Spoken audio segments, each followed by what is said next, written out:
The first time in a long time, Africans and African Americans are looking at each other with clarity, not as strangers, but as family, as co-strugglers, as survivors of the same global system. And this moment, this unity, could change everything. If you're black and watching this, whether you live in New York, Lagos, Accra, or Atlanta, know this. The future of Africa is your future too. No matter where we were taken, no matter how far we've been scattered, we are one people. Let this be the moment we choose unity over division, truth over illusion, power over permission.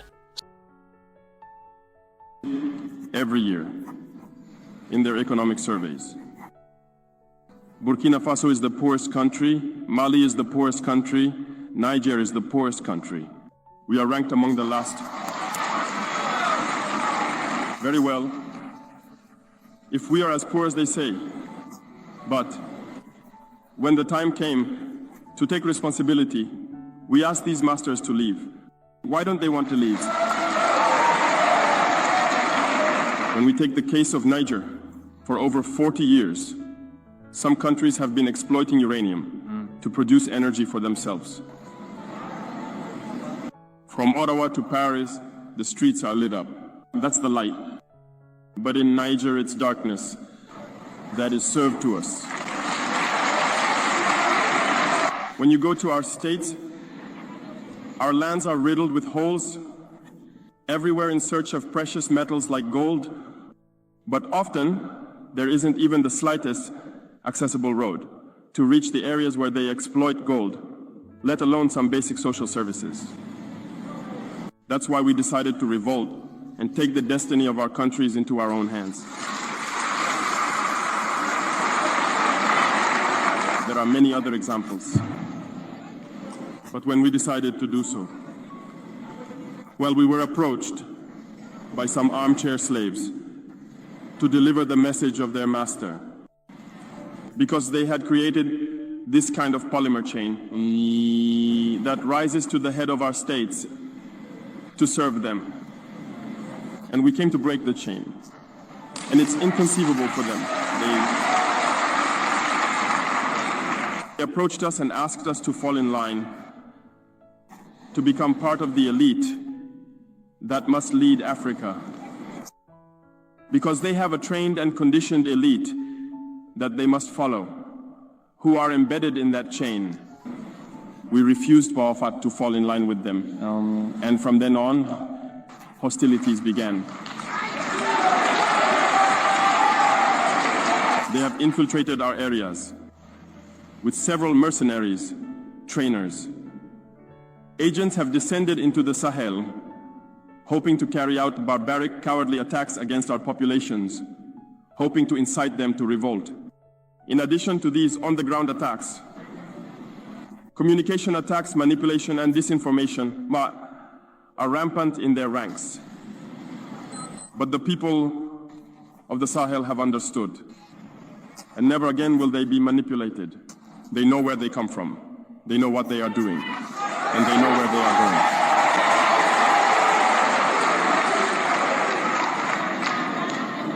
going. We will no longer allow this. People are awake and fighting today, not for ourselves, but for future generations. And thank you all for the fight that is being waged. This never makes us cry. We will not tremble. We will face it. We will fight for true independence, for our freedom. Because to scare the people of AS, these individuals only have 3 terms in their mouths: democracy, freedom, human rights. Of course, their local lackeys are only elected in a democratic, free, and transparent process, according to them, their values. What could be more normal? That they want to impose this on us, because they are the ones who set the rules. Very well, we have decided to take responsibility for ourselves. That's why on July 26, 2023, when Niger decided to turn the page, the armchair slaves and their masters got on their high horses.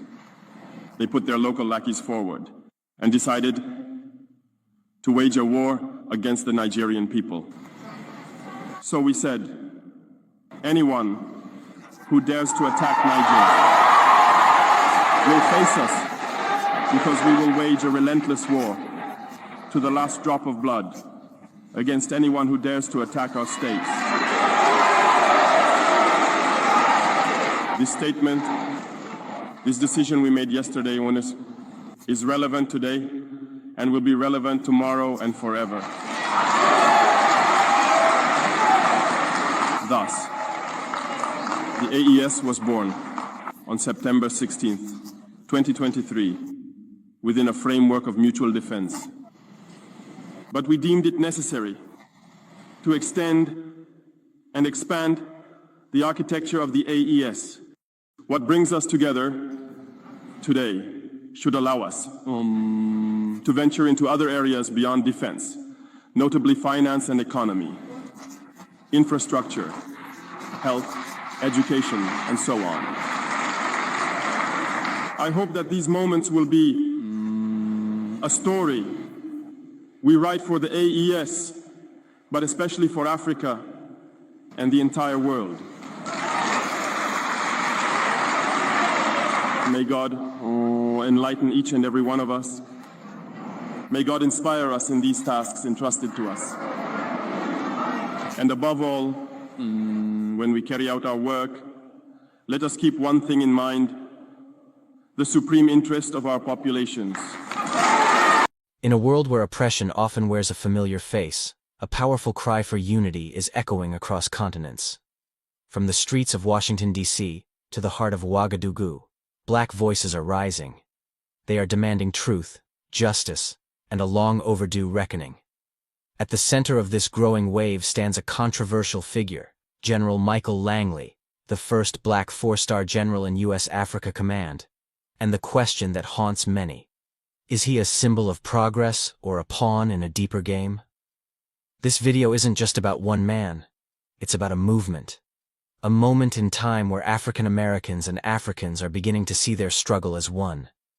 It's about the awakening of a people who have been divided by borders, language, and colonization, but are now united by truth and purpose. General Langley made history when he became the first African American to lead U.S. Africa Command, AFRICOM. For many, it looked like a sign of progress. A Black man, finally in a position of power. But what happens when that power is directed against the very continent his ancestors came from? AFRICOM has long been criticized for its role in destabilizing African nations under the guise of counterterrorism and security. Langley's leadership, while symbolic, has also been strategic. Under his command, U.S. military involvement in West Africa intensified, with operations that many claim target rising African leaders who reject Western control. The irony is painful: a Black general overseeing missions against African freedom fighters. And that contradiction is sparking outrage, not just in Africa, but among conscious African Americans who see through the illusion of representation without liberation. At the heart of this resistance stands Captain Ibrahim Traoré, the young leader of Burkina Faso. Rising to power after a people-led coup, Traoré represents something rarely seen in today's politics: a bold, defiant African voice rejecting Western domination. He's nationalized resources, called out France's neo-colonialism, and taken a strong stance against AFRICOM's presence.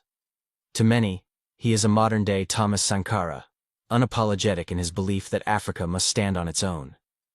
And that's exactly why he's a target. Traoré's resistance has not gone unnoticed by global powers. Intelligence leaks, shifting media narratives, and military pressure all point toward a familiar playbook: isolate, destabilize, remove. For decades, the Black diaspora has been divided by borders and manipulated narratives. African Americans, fed a steady diet of anti-African stereotypes, often felt distant from their roots. But something is changing. The rise of Pan-African consciousness is shifting hearts and minds. Now, a new generation is watching closely. They see a Black general used to attack a Black freedom fighter, and they are saying enough. Protests have broken out across the U.S., demanding Langley resign and AFRICOM pull out of Africa. Placards read, "Black skin, white agenda, and don't use us to destroy our motherland." This awakening is not accidental.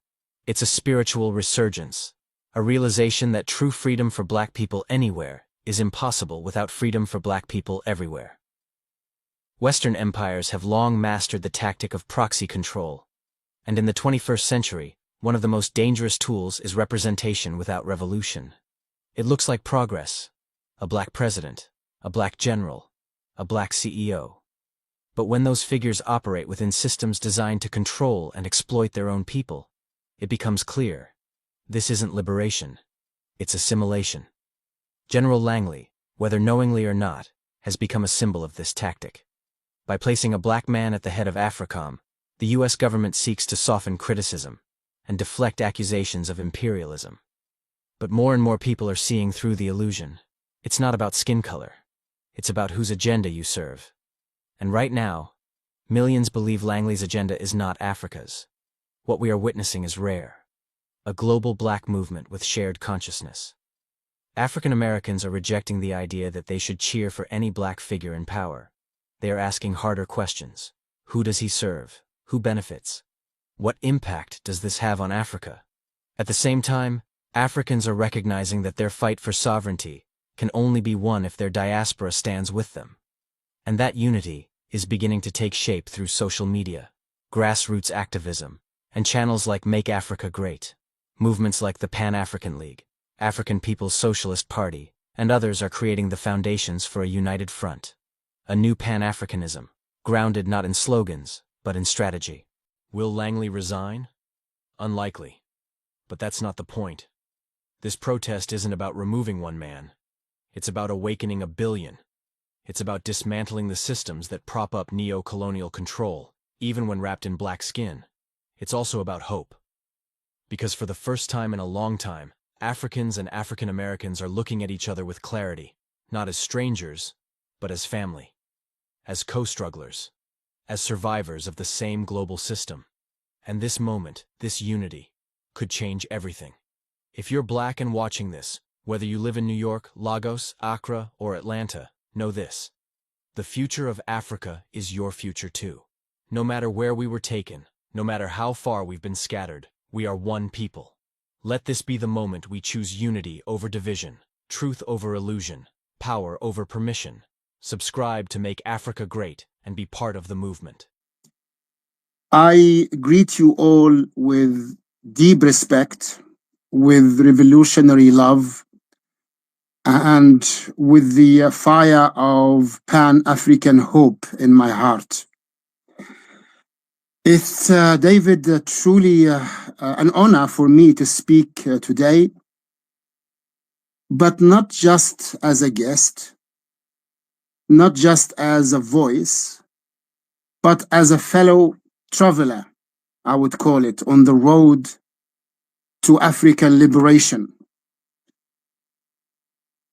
Whether any one of you, dear brothers and sisters, joining us from the Sahel region, where the revolution is taking place, from North Africa, where I come from the rest of our beautiful continent, from any grassroots movement in our towns and our villages, I truly regard myself lucky to be with you tonight.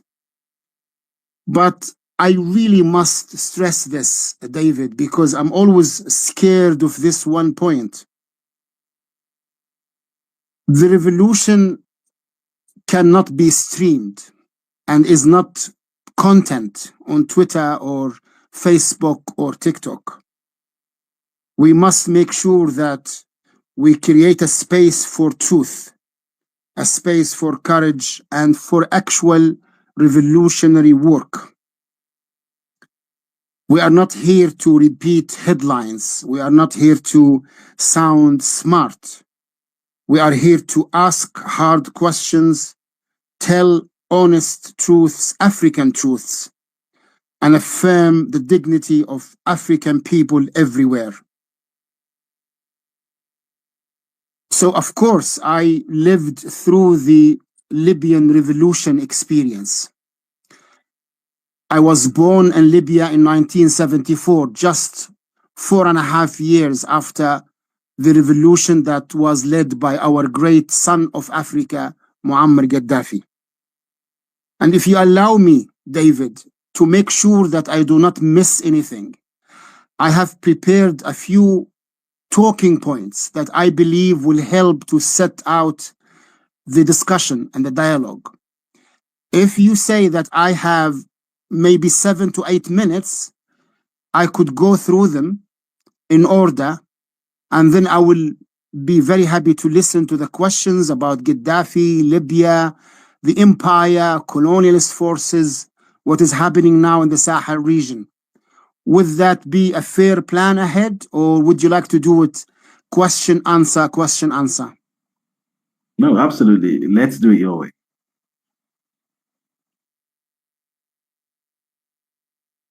All right, thank you. So let's start with the truth that nobody, even amongst us, wants to say out loud. The revolution in Burkina Faso could be crushed. But if it isn't, if it survives, I believe it could become the engine of African liberation for the whole of the 21st century. That is why it's under attack. That is why Traore, our brother, is being targeted. And that is exactly why we must rally now, not later, now, before it's too late. Because we have seen this story before.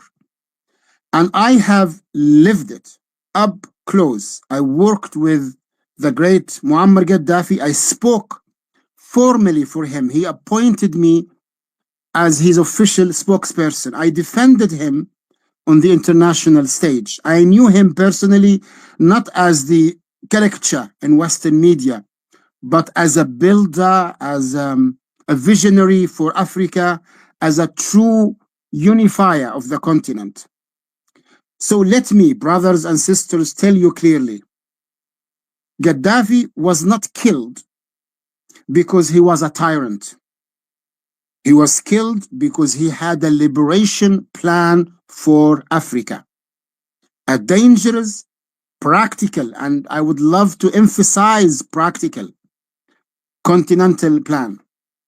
He wasn't just dreaming or fantasizing. He actually had things happening on the ground. He worked for a gold-backed African currency. This means economic liberation for us, guys. To free us from the CFR, the franc, from the dollar dependency. He built the foundation for an African central bank that he wanted, by the way, to have it hosted in Nigeria, in Lagos. And he launched Africa's first satellite system. And the first African satellite was launched in 2008. I witnessed its launch. He funded Pan-African infrastructure, education, and liberation movements, as many of you are aware. He championed the African Monetary Fund to replace the IMF, the International Monetary Fund, which controls most of our continent. And he championed the African Investment Bank and a unified, he called it the African Natural Resources Organization, a Pan-African organization to oversee the utilization of all Africa's wealth, oil, gas, gold, everything, aluminium, iron. That is why they killed him. Not for human rights, not for democracy, but because he challenged the colonial structure from the root. And now they see a new threat, Captain Ibrahim Traore. He is not a puppet, as they would like him to be. He speaks clearly. I listened to him, and I loved the way he spoke, so humbly, so straightforward, so clear. And he's young, of course. He's self-disciplined as an army man. He has already expelled French forces. Let's remember, dear brothers and sisters, Gaddafi, he came into power in 69, September 69.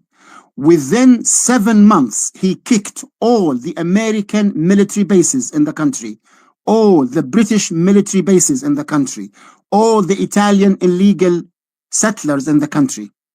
The American base in Tripoli, a Wales base, was the biggest American military base in the whole world, bigger than those in Japan and in Germany. Traore is nationalizing resources, isn't he? He is forging unity with Mali and Niger. He is doing exactly what would dismantle the colonial imperialist structures in Africa. He is telling Africans that they can indeed be free. Something that some Africans unfortunately forgot about. Many of our brothers and sisters in the continent, they forgot how to be free. And that's why, because of all of these steps that Traore is taking, the empire is again sharpening its blade. Or actually, shall I say, it's sharpening its teeth, because I see it as a beast.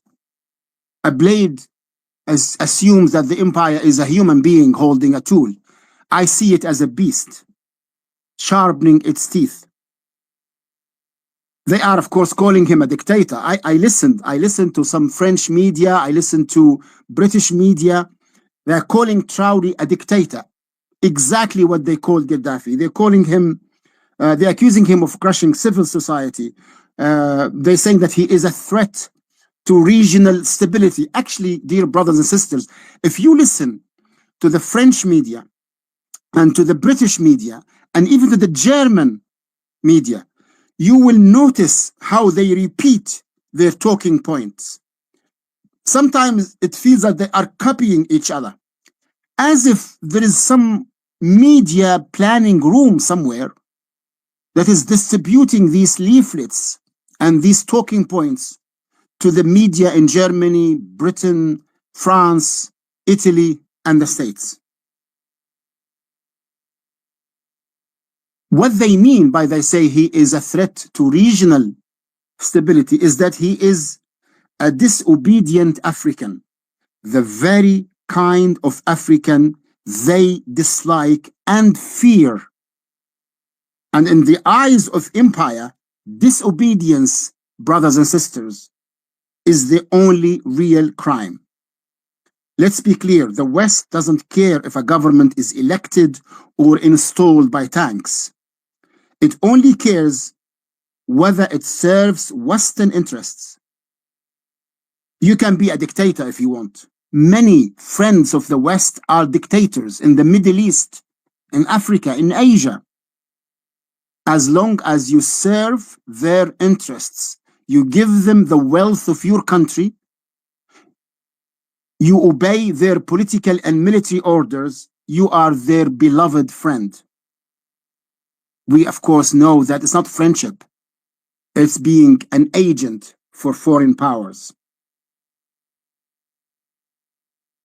We must expose these double standards every time, because if we don't, their lies become our reality.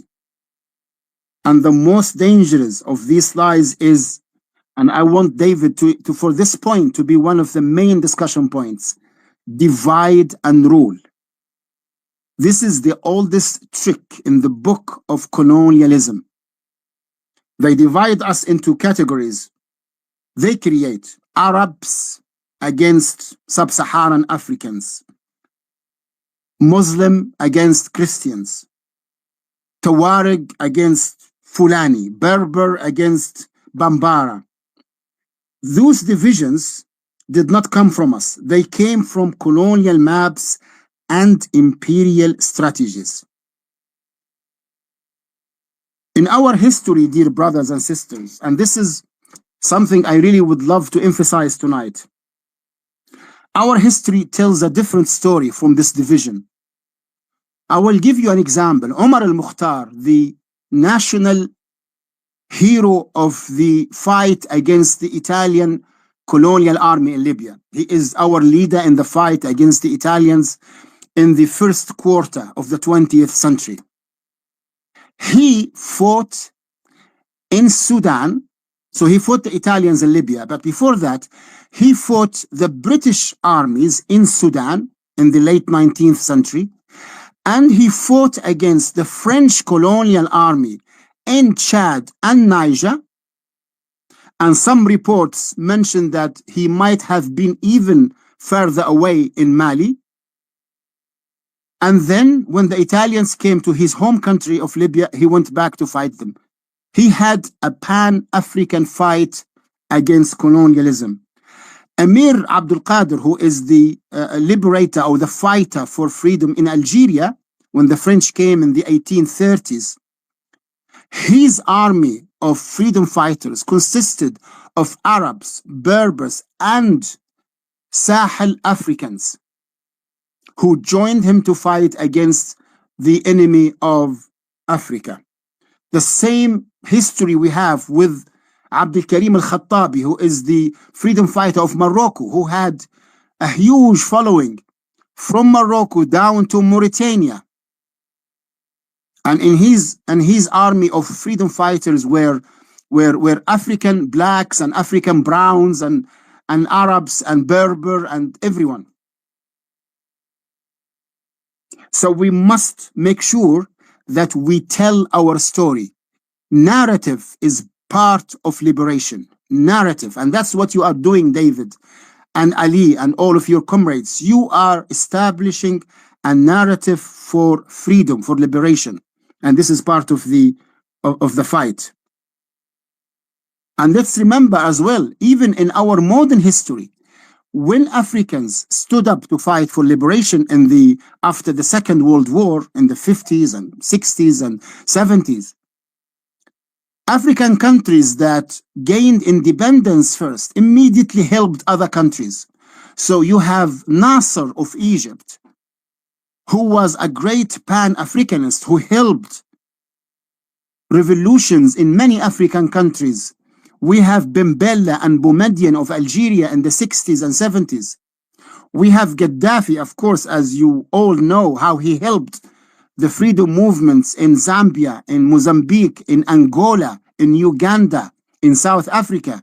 As a matter of fact, allow me to quote Mandela, the great Mandela, who said, Gaddafi is the greatest supporter of African liberation on the continent. And you know where he said this? He said it in London. He was in an official visit in London. So this is our tradition. This is our narrative, our history, not the history of divide and rule, not the history of divisions. Now let me speak not as an analyst, but as a revolutionary. I do not speak of this struggle from theory. I carry a responsibility. I defended the revolution in Libya with my voice, but there is something else. When the time came, during the NATO invasion of Libya, I took up my Kalashnikov and I fought against NATO in the streets of Tripoli, the streets of the city of Bani Walid, and many other towns and villages in Libya. Many of my comrades fell to my right and to my left, and I had to bury many of them in the deserts of Libya. Some of them were female fighters, by the way. We had Libyan girls fighting. We had Libyan men, young and old. At one point, we buried an old man who was in his late 70s. He could barely hold a weapon because he believed he was fighting the enemy of his homeland. We must do the same for Burkina Faso. And this, I'm gonna conclude with this.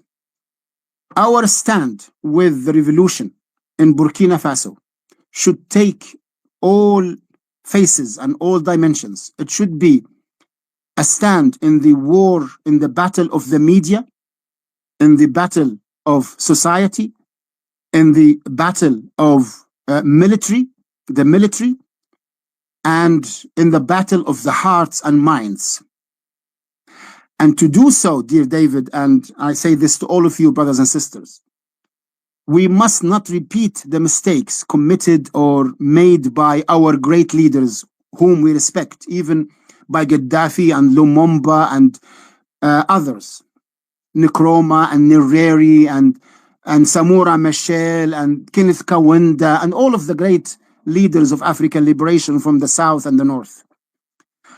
That's why we must speak to Ibrahim Traore both with love and with harsh truths. We must tell him that he cannot fight this fight alone. He needs to build a Pan-African revolutionary base for himself and for the revolution in Burkina Faso. He needs to include us, you, all of you listeners, and include us in a practical, viable way, not just supporting social media on Twitter or Facebook or whatever. No, we need to be on the ground in Burkina Faso, in the Sahel region, and everywhere in the continent. We need to be a part of revolutionary movements, popular committees, grassroots organizations, helping the revolution in Burkina Faso to win. Otherwise, the West is very good at isolating revolutionary leaders and revolutions. They have the money, they have the practice, they have the experience. They have been doing it for 2 centuries.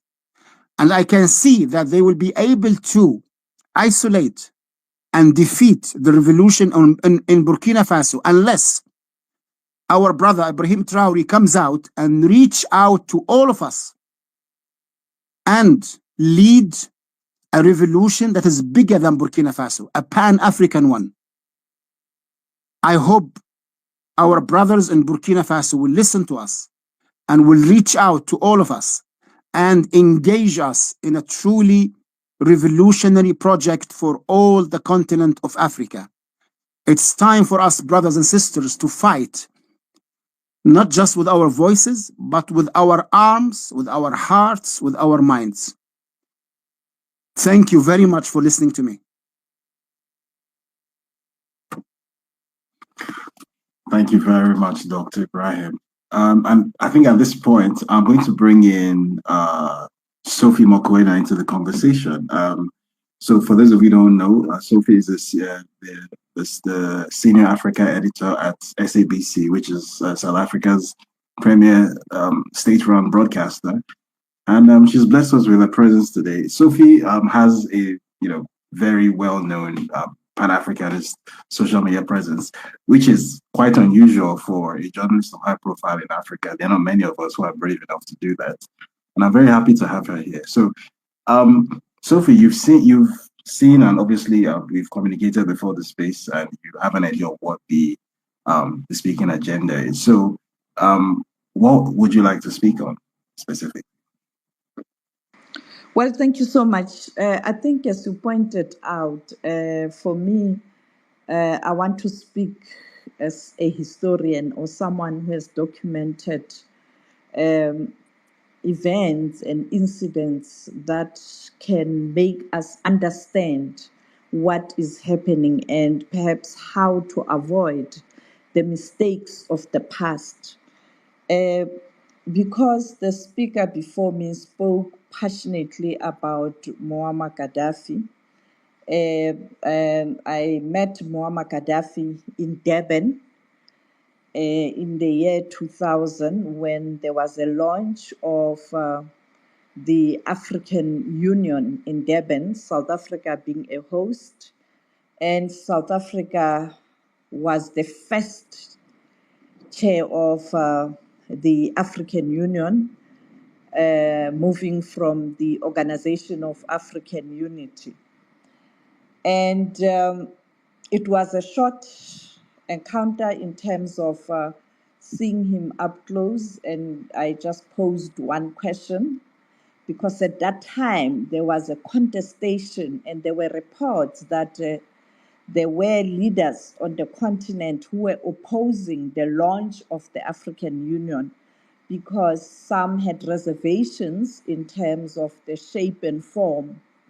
Others, the query was that South Africa was going to be the first chair of the AU, and you know that South Africa was the last country to be liberated, and therefore the issue of saying they don't have experience, we've been here before, why now those who are just arriving leading this prestigious organization on the continent, a transition from the Organization of African Unity to the AU. And then, but I want to touch also on the resolution that led to the invasion of Libya. Here, I want us to understand that that resolution is the resolution that gave NATO power to invade Libya. The problem is if we don't read documents properly, we will make a mistake. If leaders surround themselves with yes men and yes women who cannot say, but this one don't agree to it, we will continue to make mistakes.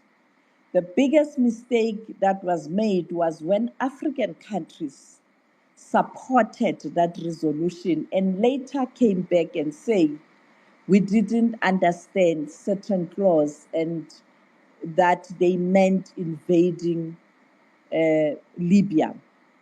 The South African ambassador at that time, Dumisani Khumalo, had warned his political heads that this resolution, the way it's been drafted, might lead to the invasion of of Libya. Unfortunately, the politics were at play because what often leads to this situation that we are discussing, it's the divisions on the continent, political divisions. And therefore, I'm trying to say, if the African continent doesn't read and learn from history, we will continue to find ourselves in this situation. Now, I'm saying, even now, the problem is the leadership of this continent. After that coup, one would have expected that the leaders would have, yes, suspend Burkina Faso, but appoint a team that will visit Burkina Faso to engage with the leadership in terms of a transition and a process to move to what would be in the charter of the AU an acceptable situation.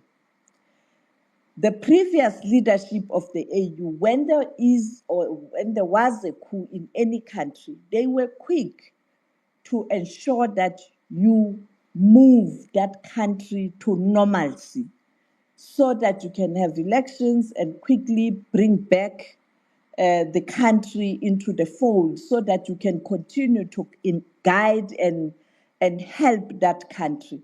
But with Burkina Faso, Mali, and Niger, this delay in the AU reaching out and helping these countries to return to a situation where they can be back as part of the African Union, for me, it's very problematic because as long as they are isolated, they will continue to experience challenges and people will question their authority and their legitimacy. I'm talking about even people outside their countries on the continent. And therefore, you need to move with speed to engage the three countries so that you can bring them back to the African Union. I know it might be problematic for the regional organization to do that, ECOWAS, because of how they went about this problem.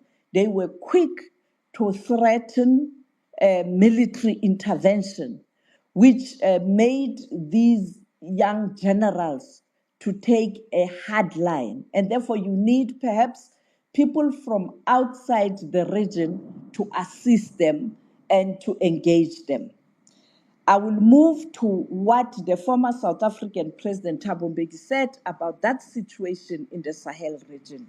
He said, yes, the AU Charter doesn't condone coups.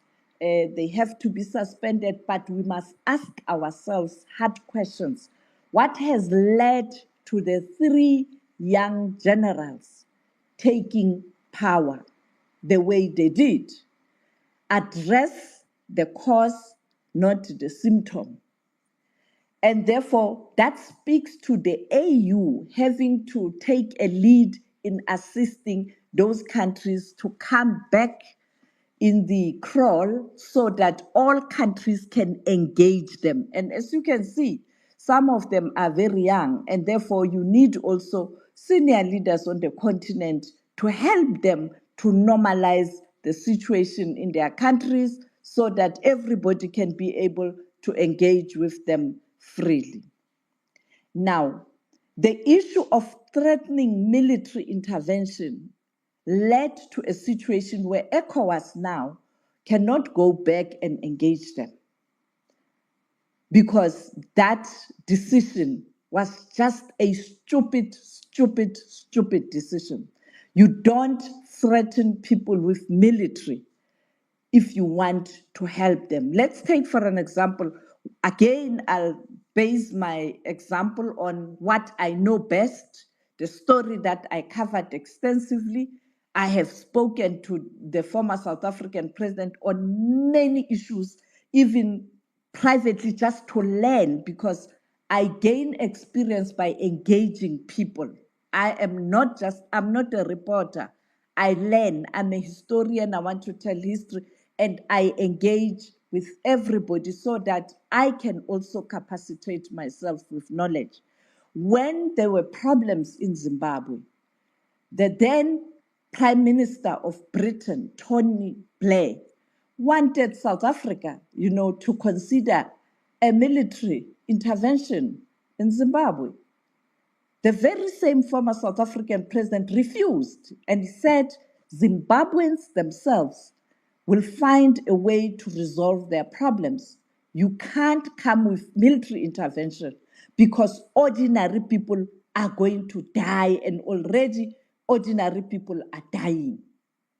That's the example that military intervention is no solution. And lastly, when there was a problem in Iraq, again, South Africa said military intervention will not be a solution. The solution will be engaging Saddam Hussein. South Africa even sent scientists from South Africa because you know that the then apartheid regime had built a nuclear capability, the war capability, and they dismantled that nuclear capability in 1990, I think 1990 or 93. And signing that nuclear treaty, non-proliferation treaty, and then South Africa even today doesn't have a nuclear war capability. But you had people who knew or who were part of assembling of that nuclear capability then by the apartheid regime. The government asked them to go to Iraq to go and check whether Saddam Hussein has weapons of mass destruction. They were accompanied by politicians. They went there. Saddam agreed. The scientists went there. They couldn't find those nuclear weapons or capability or bomb. And South Africa reported back to the United Nations that there are no weapons of mass destruction because the leaders at that time around the world trusted South Africa so much. George Bush and Tony Blair consulted South Africa, the then South African president, about this intention to move, in Iraq. He warned them and he pointed to them to go to the UN to get that report that points to the fact that there are no weapons of mass destruction. But they were so determined, and they did that. They couldn't find a weapon of mass destruction. Today, Iraq is a former shadow of itself. The same with Libya. Today, Libya is divided into two parts. And therefore, what I'm trying to say is that we have capacity on the continent to resolve problems, and I think we must use those skills that are available on the continent to try and reach out to those three countries so that a process of bringing them back to the AU can start, and therefore, when they have been accepted back into the AU, many countries must engage with them. And therefore, the solution of the Sahel region, those three countries, will only come from the continent, and the military intervention will not lead to a lasting solution. That is my view. And I hope that somebody from Burkina Faso, from highest office in the land, is listening.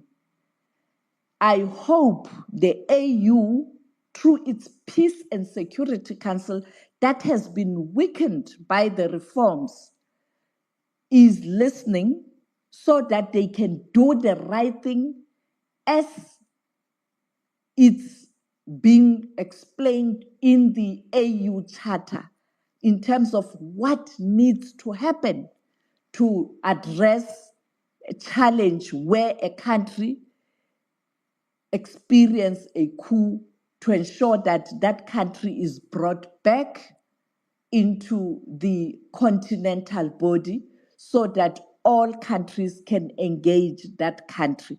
Because if you don't do that, the external forces will find a way and that country will never be stable again.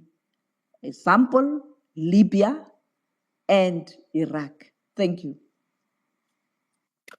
Thank you very much, Sophie Mokoena. So we happen to have on the panel a former South African Navy admiral who later became a Minister of Parliament under the Economic Freedom Fighters, the EFF, who many of us may know. Her name is Kainsile Litchfield Shabalala. And I just thought to ask, obviously you are a politician now, so from your vantage position, I thought I would ask a question or set a thematic point that is unique to your area of expertise. And that question is, were the attempts at incubating institutions centered around incubating African unity, where those attempts failed under the likes of Nkrumah and Gaddafi, even though they had a lot of success, but ultimately the ultimate goal, which was African economic and political unity, never quite materialized despite their best efforts. Where those efforts failed in the past, what can we as regular everyday on the street Africans be doing right now that will be different, that will make it different this time? Bearing in mind that the one advantage that we have now that wasn't available maybe in the time of Nkrumah or even in the time of Gaddafi was widespread access to the powerful information and communication technology that everyone in Africa has. Now, everyone has at least a feature phone, if not a smartphone, on the continent of Africa right now. During the externally orchestrated so-called revolution in Libya, the prevalent media was still very much one direction media. It was CNN was still setting the narrative for everyone then.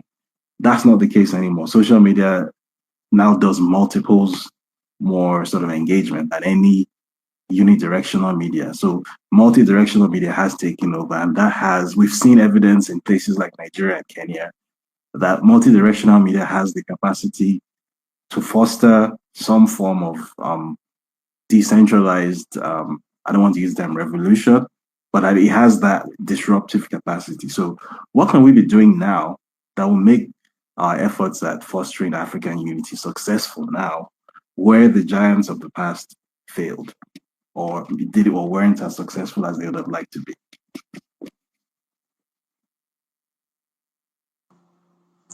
Thank you so much, David. Thank you for the invitation and thank you for the space. I was laughing when you called me a politician.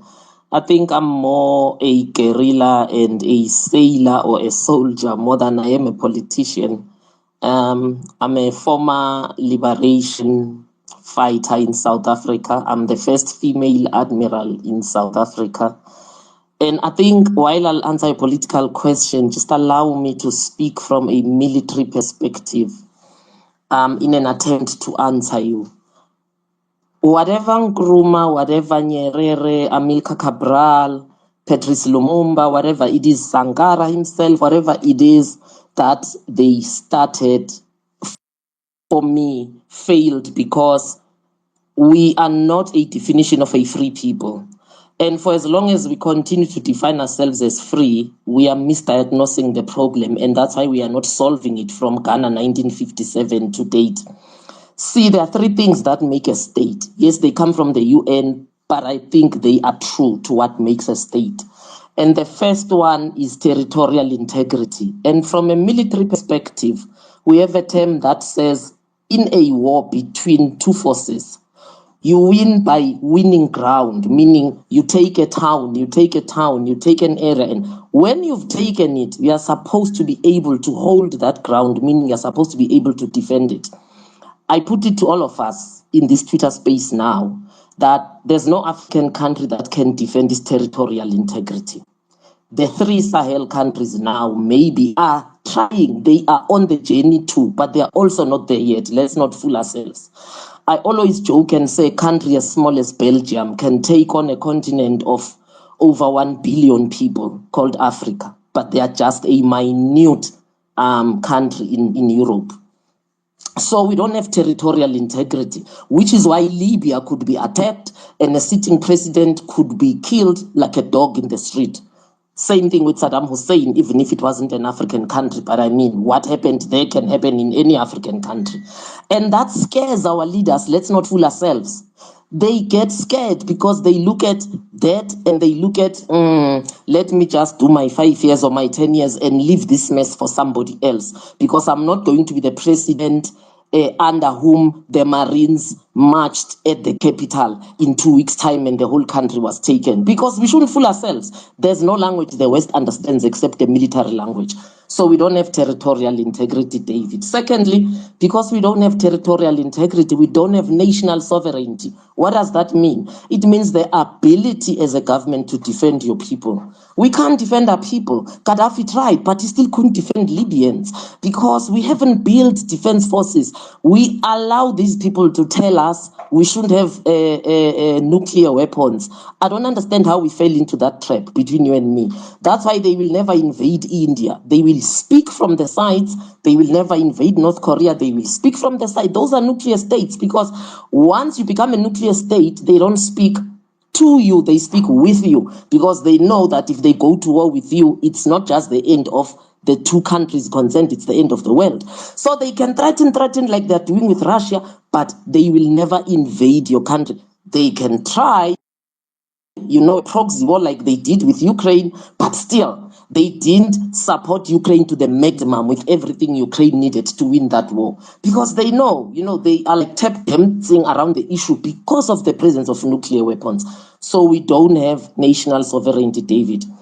And territorial integrity and national sovereignty produces what is called self-determination, meaning Ramaphosa can wake up tomorrow and say, from this day, 2nd of May, I am deciding to charge everybody who buys South African gold in the rand. And I am deciding that I'm going to make Russia the first preferred country to buy my gold and da. He can't do that because we don't have self-determination. And if you don't have self-determination, it means you rely on loans, and those loans come with conditions. We rely on handouts, which also come with conditions.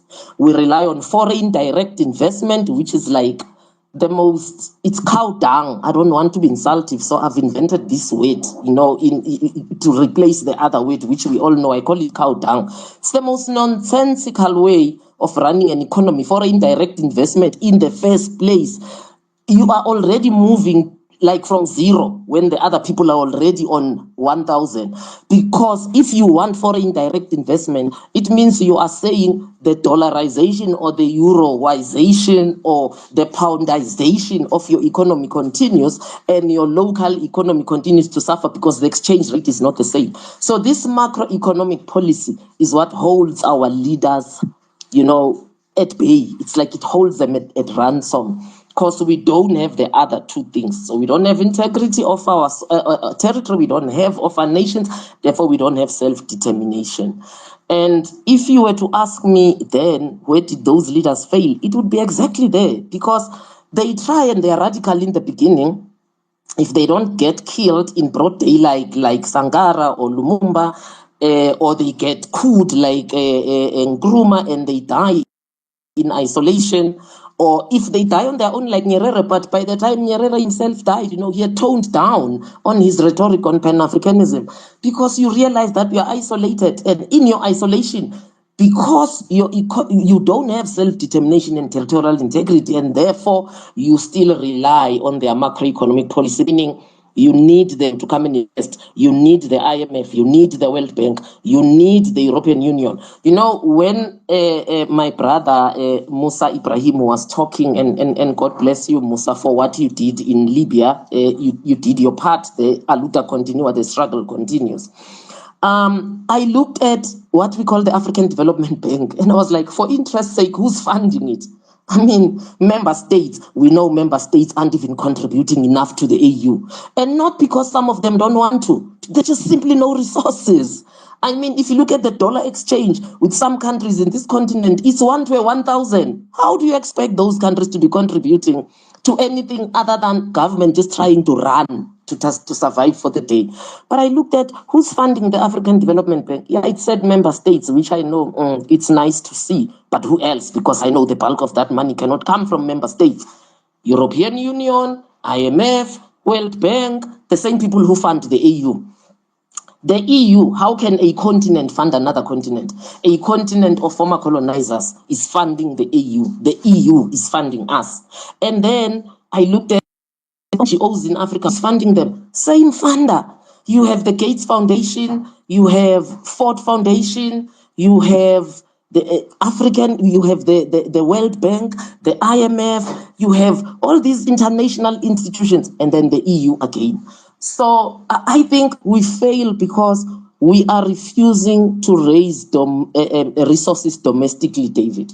And that speaks to self-determination. For as long as we continue to call ourselves being in the global world, I listen to Africans speak and they're like, we are in the fourth industrial revolution. And I'm like, when were you in the first? Maths doesn't work that way. If you didn't start at 1, you cannot suddenly spring to 4.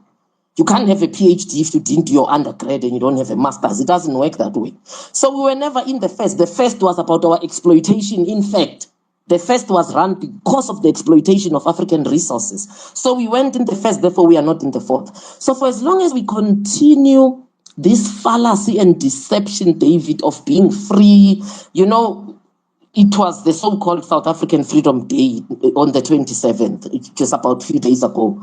And whoever sent me Happy Freedom Day, I was just like, where's the happiness? Where's the freedom? I don't see it. I call them the so-called Independence Days. I don't call them Independence Days. So for as long as we don't unpack that and teach our people, our masses, because that's where the change will come from. I had a conversation, we started something with Ntsiki Mazwai, Sahel Thursdays, we moved them to Tuesdays, Sahel Tuesdays. And people are saying on Sahel Tuesdays, okay, the 3 countries have decided the military is the instrument for them to use to get to the revolution. What's the instrument in our countries? And then a Nigerian was on the panel, and a Kenyan, and then it was me and Ntsiki, she's South African. And I was like, I can tell you up front, our defense force is not going to do that. We are far from that. Whatever the ANC has laid its hands on, it has really, I don't want to be insultive again, but I mean, kaput in Russian language, really, it's just broken. And the Nigerian said, neither will the Nigerian Defense Force. The Kenyan said, neither. I mean, Kenya shouldn't even begin to talk. There's a large American military base there. So, I mean, they can just be captured from within. So the only thing that's left really is what you are doing, David, and Alice doing, and all of us who have tuned in here, is to inform the masses, because in most African countries, it will come from the bottom. It's going to be a bottom up. It will come as a national awakening and a national uprising. It will not be top down like it is in the Sahel, because our defense forces are taken too. I think, having said that, David, it says to me that we need to start telling our people something I've coined and that I love. There's a fundamental difference between independence and liberation. Independence is like chewing gum. It can be passed to you at a bus stop. That's why Britain can say, oh, we gave Lesotho independence on that day, or we gave Zambia independence. Yeah, freedom we are given, but liberation we are not given. Liberation is a sacrifice. Liberation is what the 3 Sahel leaders are doing. Liberation is going to take us uniting. I want to echo what the other 2 speakers have said, my sister Sophie and also Musa. Liberation is going to require a collective African effort. No single African country is going to be liberated in this continent. Gaddafi tried, they'll take you out. They'll just send their marines or their drones or whatever and just kill you like a dog in broad daylight, and they will take your country over and install their puppets. That's where we are with global financial architecture and political architecture. So we need to start telling our people then that while you are independent, you are not liberated. Liberation means a luta continua. The struggle continues of liberating ourselves. And that liberation should be mental, it should be economic, it should also be political. People keep saying we gained political freedom without economic. That's again the most cow dung I've ever had. You can't separate the two. If you don't have economic prowess and independence, you cannot have the political, because then you don't have self-determination. You don't have territorial integrity. So these are the conversations we need to start having with our people, to make them realize that it is not yet Uhuru. We have not arrived. Independence was just the removal of the colonial flag, the colonial governor, the colonial army, which in most African countries, France never did. France never removed it, actually. And then those who have military bases, it means the colonizers' military prowess is still there. So we need to begin the journey of liberation, and I think that's what we are doing tonight. So if you had to ask me for 2 action points of what we need to do as we leave this space tonight, the first one for me would be to do what Musa said.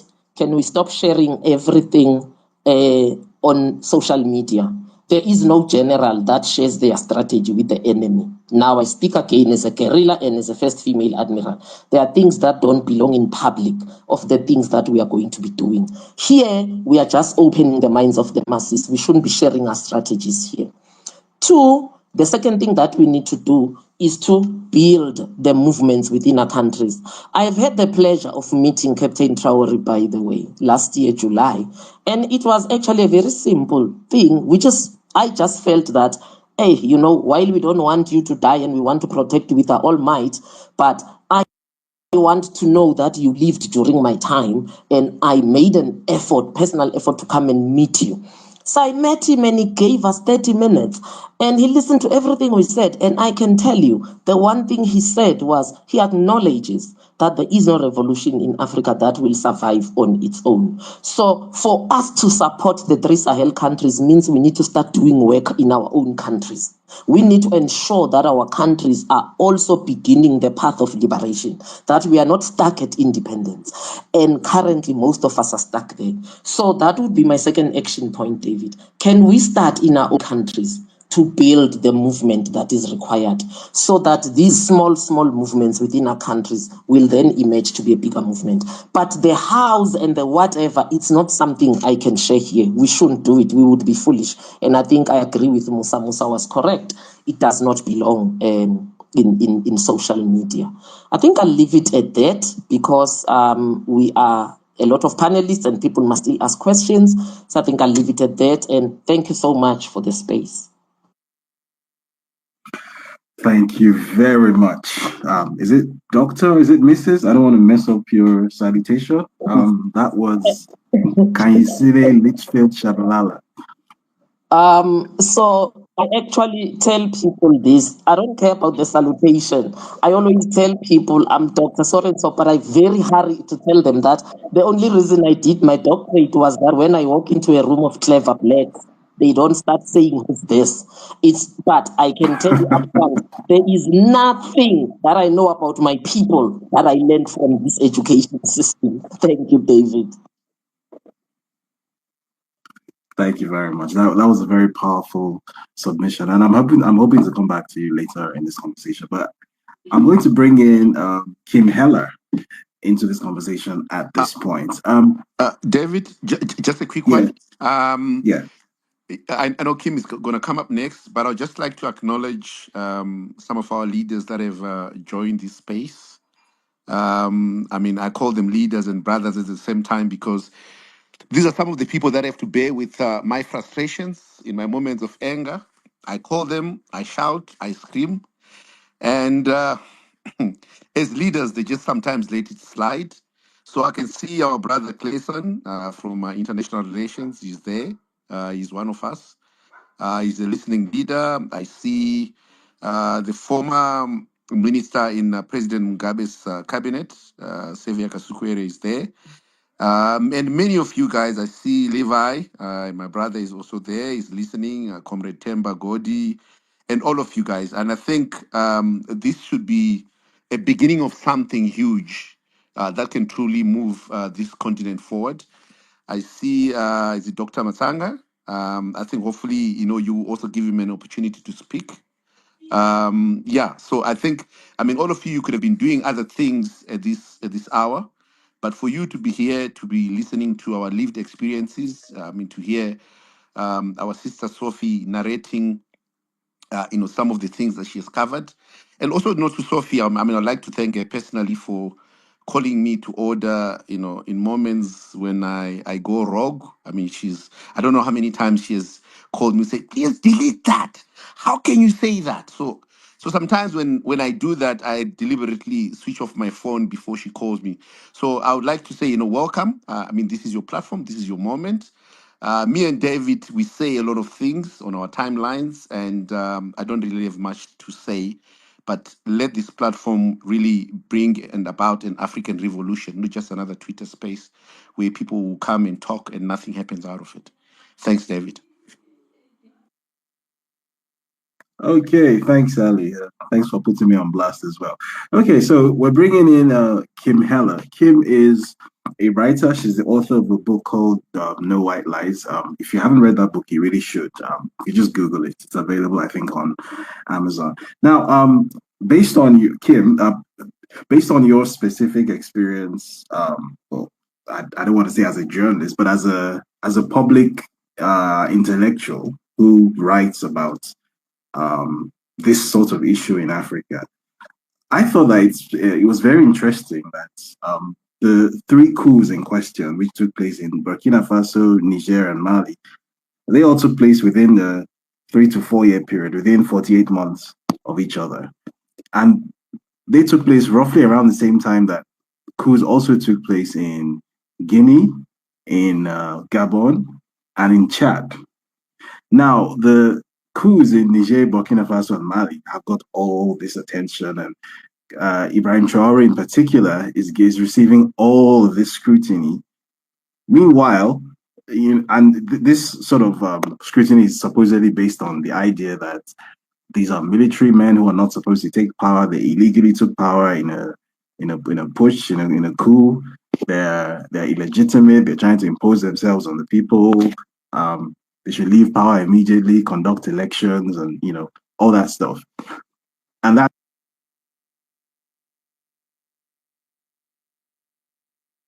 But when compared to the coups in Gabon, in Guinea, in Chad, especially the one in Gabon, the reaction from the global media has been night and day. There's been literally no reaction at all.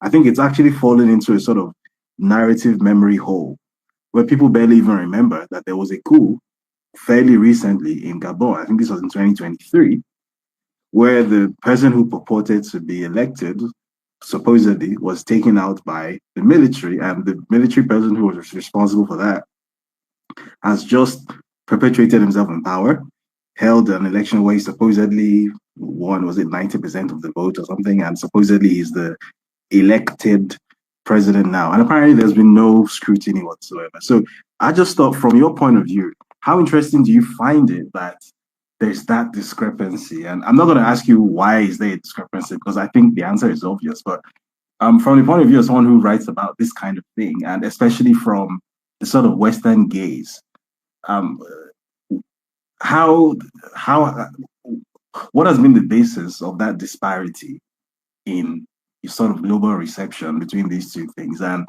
from a narrative African point of view, what could regular people, because I think we accept that this is going to be a bottom up thing, what could regular people, the average Joe who is listening to this space, what could regular people do that could drive the point home further that this is the push for African sovereignty isn't going to be a flash in the pan, and it's not going to be sort of narratively bullied in the way that previous attempts have been in the past? Thank you so much. I feel very honored and very privileged. You know, sometimes being white, you have these privileges and you can come in and be on a panel with the most outstanding African people. And I'm very grateful for that, to you and to Ali and the most amazing panelists. I must say, including my very own political mentor, Dr. Shabalala. So if I say anything that is poor, you can blame her, but I have great admiration for her.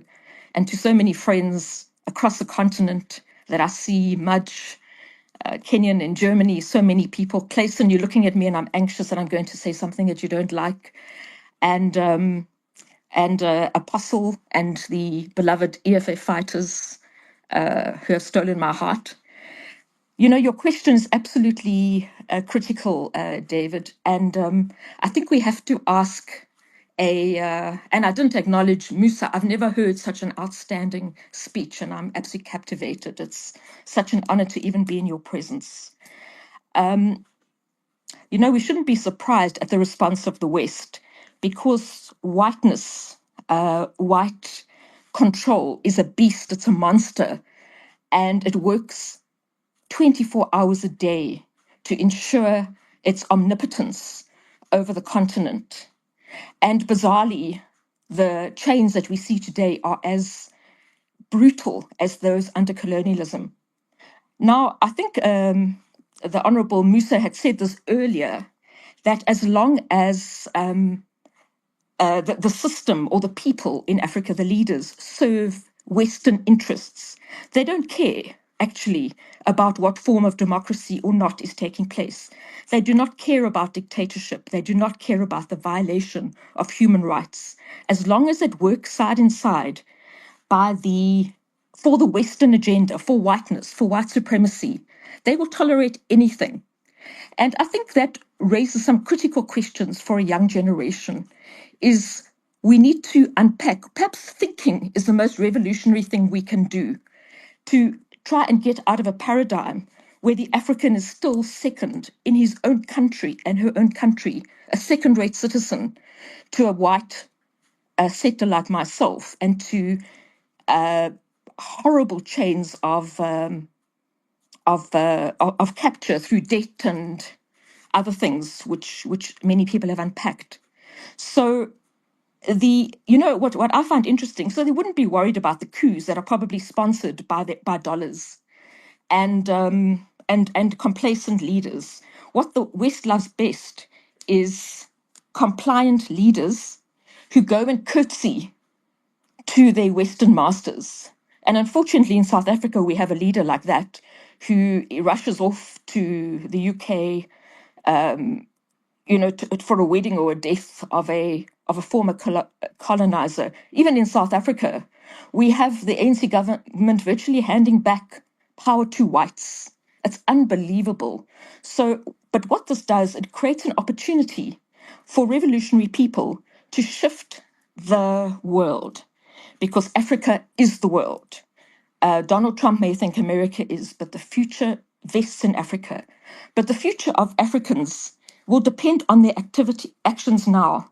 And I think we are so blessed to have Traore in our midst, that in our generation and our lifetime, we've had the privilege that we can actually have a leader of this caliber. I must say, in my writings, and my favorite leader of all time is Thomas Sankara, I've written extensively about him. And the fact that we have somebody who's reflecting so much of his values and love for his people, it makes me want to weep with happiness. In South Africa, we too lost the president we should have had when Steve Biko was slaughtered. I say in my book, a blackguard slain on the pulpit of white tyranny. We cannot allow that to happen. We have to evoke the passion and philosophy of Frans Fanon now and say not again. The system has to die, and we have to introduce a system that works for Africans first, to restore the dignity of the Black child. I think, just in conclusion, just to make a couple of points, and perhaps from a white, I always describe myself as a white settler, and for Apostle, who runs lovely EFF spaces in South Africa, he always introduces me as his favorite white settler. And so perhaps speaking, just ending on a white perspective, the thing that white people fear most is unity of Black people. If Black people unified, it would actually wipe out whiteness completely. And that, to me, if I have sent any message in my writings, it's to speak about that. The other thing, just as I finish, is that what we have is unfortunately a sheepish, what Biko spoke about is a sheepish mentality amongst an older generation of Africans, because particularly of apartheid suppression, that most Black leaders are so happy to just eat the crumbs at the master's table. And that table has to be destroyed. That table belongs to Africans. And what I would also like to see, just that, and this is my final note, is that I think not enough is spoken about the terrible cultural genocide and erasure that has taken place on a continent that has the richest and most beautiful culture, knowledge, and wisdom. The time is now, and I think this is just such a powerful introduction to a revolutionary era. And perhaps, in the words of the great Thomas Sankara, who I may misquote, please forgive me, but let us dare to invent the future. Thank you so much. Thank you very much, Kim Heller. That was Kim Heller, the author of the book White Lies. If you haven't read the book, it's something that you probably should make a note of doing. It's available on Amazon. So before I bring Dr. Masaga into the space, because he's been sending me messages, I know he has a lot to say. I'm going to quickly hop over to Dr. Njoya, who is from Kenya. As you may have noticed, we've had speakers from every region of Africa today except East Africa, which is shocking. And when Ali and I were putting the space together, we realized belatedly that we somehow managed to put together a Pan-African space without representation from a region of Africa that has 560 million, which as you do. So, I'm very grateful to her for accepting my invitation at the very last minute. I know it's not the easiest thing to sort of go through this amount of information and come up with something to say in a short space of time. So I'm not going to put you on the spot by giving you any specific thematic point to speak on, but obviously you've seen the agenda of this space and you're free to offer your thoughts. So over to you. Peace, greetings, and revolution to everyone. Thank you for having me on this forum. I was going to come anyway. I just look forward to Pan-African spaces because I think from this side of the continent, we are quite starved of these conversations. So I wanted to pick up on what two things which were mentioned, especially by the last two speakers. For me, my research concern for the last 10 or so years has been education. I've been asking, what is it that this Western school system does to us? And I know we've mentioned our concern about Burkina Faso and the AES having to have resort to military interventions, because that is the point which the West is using as leverage to divide Africans, and I'm just going to get to that in a moment. But I wanted to say that one of the reasons why I truly sympathize with the three states in having to resort to military intervention is because there is a group of people that is a weak link in most African countries, and that is rarely discussed, and which is the educated Africans.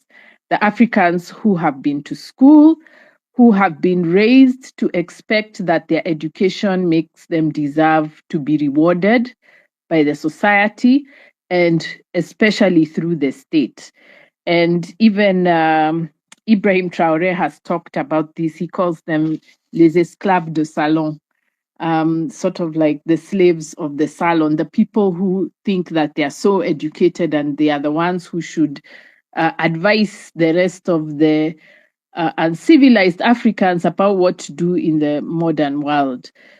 And actually, this was also a weak point for the Sankara government, especially because Sankara had I think he had reduced the number of salaries, imposed a kind of austerity on the civil service. And that actually is a big problem, especially when we are talking about Kenya and East Africa, because this kind of bourgeois mentality of feeling that people need to be rewarded for having gotten certificates from the Western school is part of sort of the entry point for the West. So this is something that we need to be careful about. And educated Africans seem to be very good at camouflage and being anonymous, and yet they are so active behind the scenes. And this is a conversation we've had with David also on my channel. And later on, he uncovered what USAID was doing, especially so-called training journalists, and those are the people who tell the stories. And those, unfortunately, many of them are trained in Western kind of reporting. So we need to be aware that this is one of our weak points, including myself. I'm not distancing myself from that group, but I think I'm aware that we are a group with very many contradictions. And so even when you look at the story of how Traoré decided he'd had it and he would lead a coup, is because of this bureaucratic mentality where the people in power at the time were not taking it seriously, what was happening with the war against the terrorists. And so he comes to Ouagadougou for help, and they say, yeah, we'll send you help, but it never comes. And that's that kind of limpid, what's the word? There's a mentality, especially in people who have been educated and are working in the state. They kind of take things very casually. They are lethargic, but they also tend to be the ones whom the West uses to infiltrate movements in our country. So that's something that we have to be aware of. And I think, and that's why the issue of thinking is really important. We Africans on the ground, the people outside the infrastructure, have to learn our history and learn and know each other's histories, not just of our countries, but of the entire continent, so that when these stories are brought to us through paid journalists, we are aware of what is happening. Because I think one of the things that has been very clear over the last number of decades is that even though the US has weapons, it cannot fight. They always get troops from elsewhere to do their fighting. Wherever the US has gone to fight on its own, it has not won. And so what they do is that if they're going to Iraq or they're going to Libya or they're going to Haiti, they'll get other countries to do that work for them. I think that's a weakness that we can take advantage of, because it means that for them to be able to fight, they have to find people to convince to fight on their behalf. And that's a thinking issue. It means that there are people who are predisposed to believing the American story and fighting on America's behalf. So the issue is not just financial, that many African leaders have seen their colleagues being humiliated and killed in such a beastly manner that they don't want to end up there. There's that. But there's also the fact that many Africans believe the American story. And this is, I see David talking a lot about this in the Nigerian case. And in Kenya, I think it's a very big problem. In fact, just before the senator, before Michael Langley went to the US Senate to talk about the Sahel and especially about Burkina Faso, there were already ripples happening in the Kenyan political sphere, where Kenyan journalists and Kenyan politicians were attacking Traore, and I don't think it's a coincidence. And one of their talking points is, of course, the coup. You know, why did they use a coup? A coup is not legitimate. And if you try to mitigate and say, but what were their options? Look at the landscape that is there in the region. They say, oh, you're just excusing. It's a very liberal kind of argument, which now takes me back to what I'm saying about the school system. It has produced a lot of Africans who are sympathetic to these liberal, disconnected, decontextualized understandings of African history. I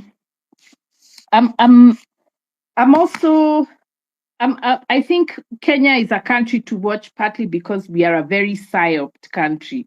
We not only have US bases here, but we also, our political language is very, very, very much controlled by the state organs and by intelligence and by the education system. So when you hear elite Kenyans talking against Traore, then you know that's probably a plant, that something has been planted there, and it's something that people should watch out for.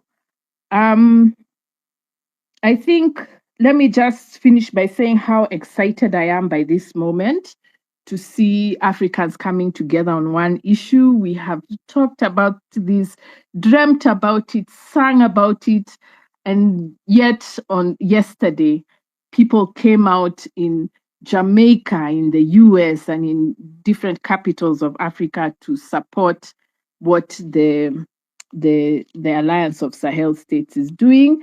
And this is a momentum that we should take advantage of through the different kinds of mobilization that we can do, be it military, be it information, be it mobilizing, all that.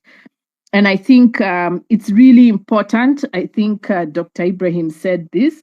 It's really important that we manage the stories, because the US can have 10,000 arsenals in it has 10,000 weapons in its arsenal, but it cannot fight unless people are convinced about their agenda. And that's what we have to fight against with the narratives. I'm also concerned a little bit about I would like to hear what everyone, others on this in this space, think about how come it is we are talking about Traore. Why is the US focused on Traore? because there's a disadvantage that they want to hype one person so that we forget about the unity and we make this a very individualist, like a star kind of thing, and we forget that the agenda is unity and a common politics. So I haven't yet decided what my position is on that, but that's something I'm concerned about. So thank you very much for this space, and Viva Africa, Viva.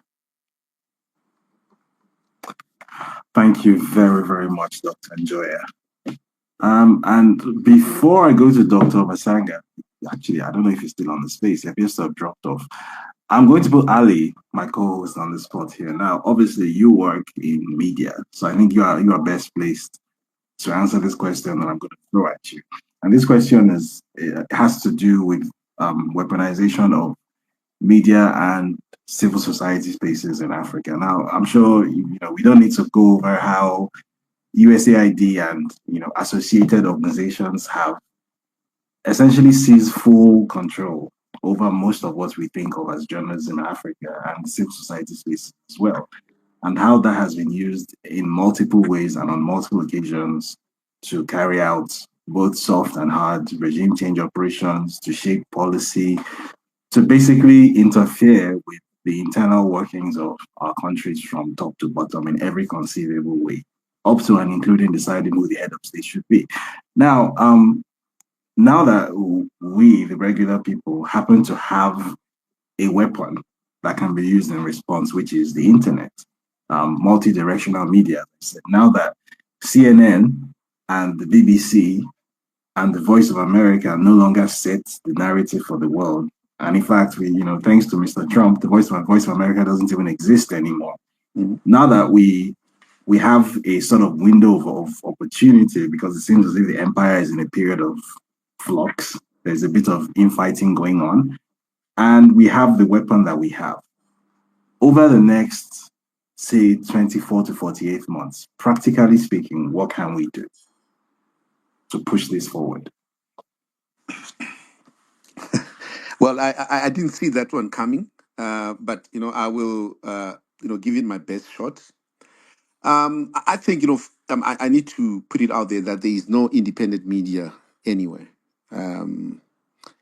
I've been with most of the so-called international media houses. I've been with the BBC, I've been with Bloomberg, CNBC, and the West. So there is an independent media out there, and if I want to give you an example of how multidimensional and how the media landscape has changed, is that I'm actually, on a spaces with a very good friend of mine, a young brother who is facing treason charges in Nigeria for the work that he did in the media space, in the media game, for exposing a fraudulent president, right? So this is what is frustrating the the so-called traditional media, because all it takes is that now everybody is almost a journalist. There is citizen activism. Like we saw with the incident that happened in Kenya with the shooting, because of the vibrancy of the Kenyan digital footprints. Everything that was happening now is actually coming back to haunt those that pulled the trigger and the victims. So where we are now, and going back to what Dr. Musa said, we should never lose this momentum, because we can easily change this game from where it is now to being a ground activation. For instance, I've coined a term that is called a democratic coup, which is my description of what happened in the Sahel states. And with those that I work with in the media space, I never accept anybody calling them a junta government. They're not. Okay. To me, it was a hybrid of a revolution, with a gun. Okay. So where we are now, we've got the potential to take the power from the bureaucrats, using these very, same platforms, and energize the base, energize the revolution, give this power, especially to the youth. I mean, I've got tremendous respect for the young people of Kenya, and I hope the youth in Nigeria, in Zimbabwe, and other parts of Africa can actually see how we can transform digital activism into something that is pragmatic. Again, coming back to the role of media, I mean, I would say that. Um, the reason why Russia today is off one of the biggest, distribution platforms, in Africa, it's exactly that. I mean, Russia today is off multi-choice, right? It's part of controlling the narrative. It's part of controlling, what goes out there, because obviously them having a voice which is presenting alternative views was a point of discomfort. But with that ban, it comes across other innovative ways of getting, our stories across. Look at Africa Stream. The way, the Western powers came after them, right? A small media house which was seen as a threat. So I think, in all honesty, David, I can say that we are now in a space where we are very much empowered.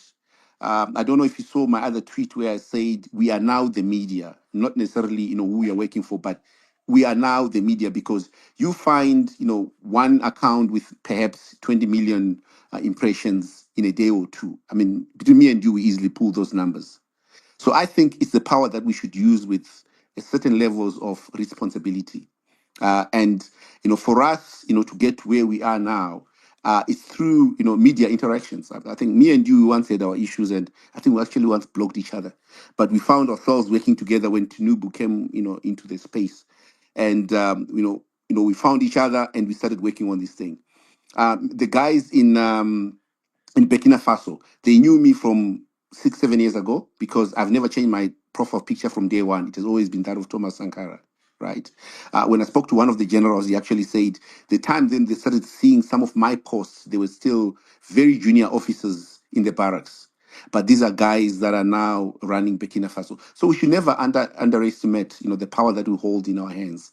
And I mean, I was saying even to Dr. Musa, who I respect, for the guidance, for the mentorship, and for all the support that he has given us, to say this shouldn't just be another, talk shop. I mean, where we talk and nothing happens. We need to come out of here with pragmatic, implementable, measurable results, so that at least we can spur on, the revolution that we've started across Africa. That's what I can say for now. Thank you very much, Ali. I don't know, is Dr. Masanga back on the space? He doesn't appear to be back. I'm going to open up the space He's in back. He's there. limited fashion. Okay, I can't seem to find him. He Give me a has sec. requested the mic. Let me see if I can.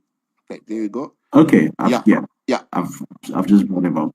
We've also got Benga Aborowa in the house. I've just brought him up. For those who don't know him, he's a news anchor at News Central, which is one of Nigeria's largest 24-hour TV stations, and he's also a committed Pan-Africanist, which again is rare in the Nigerian media space. Not many people are brave enough to be that, believe it or not, because Nigeria is that kind of place.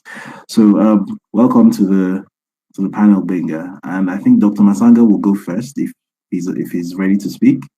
Yes, I am here. All right. Dr. Masanga is a regular on News Central, and I've known him for years now, so I would yield the floor to him. Thank you, David. Okay.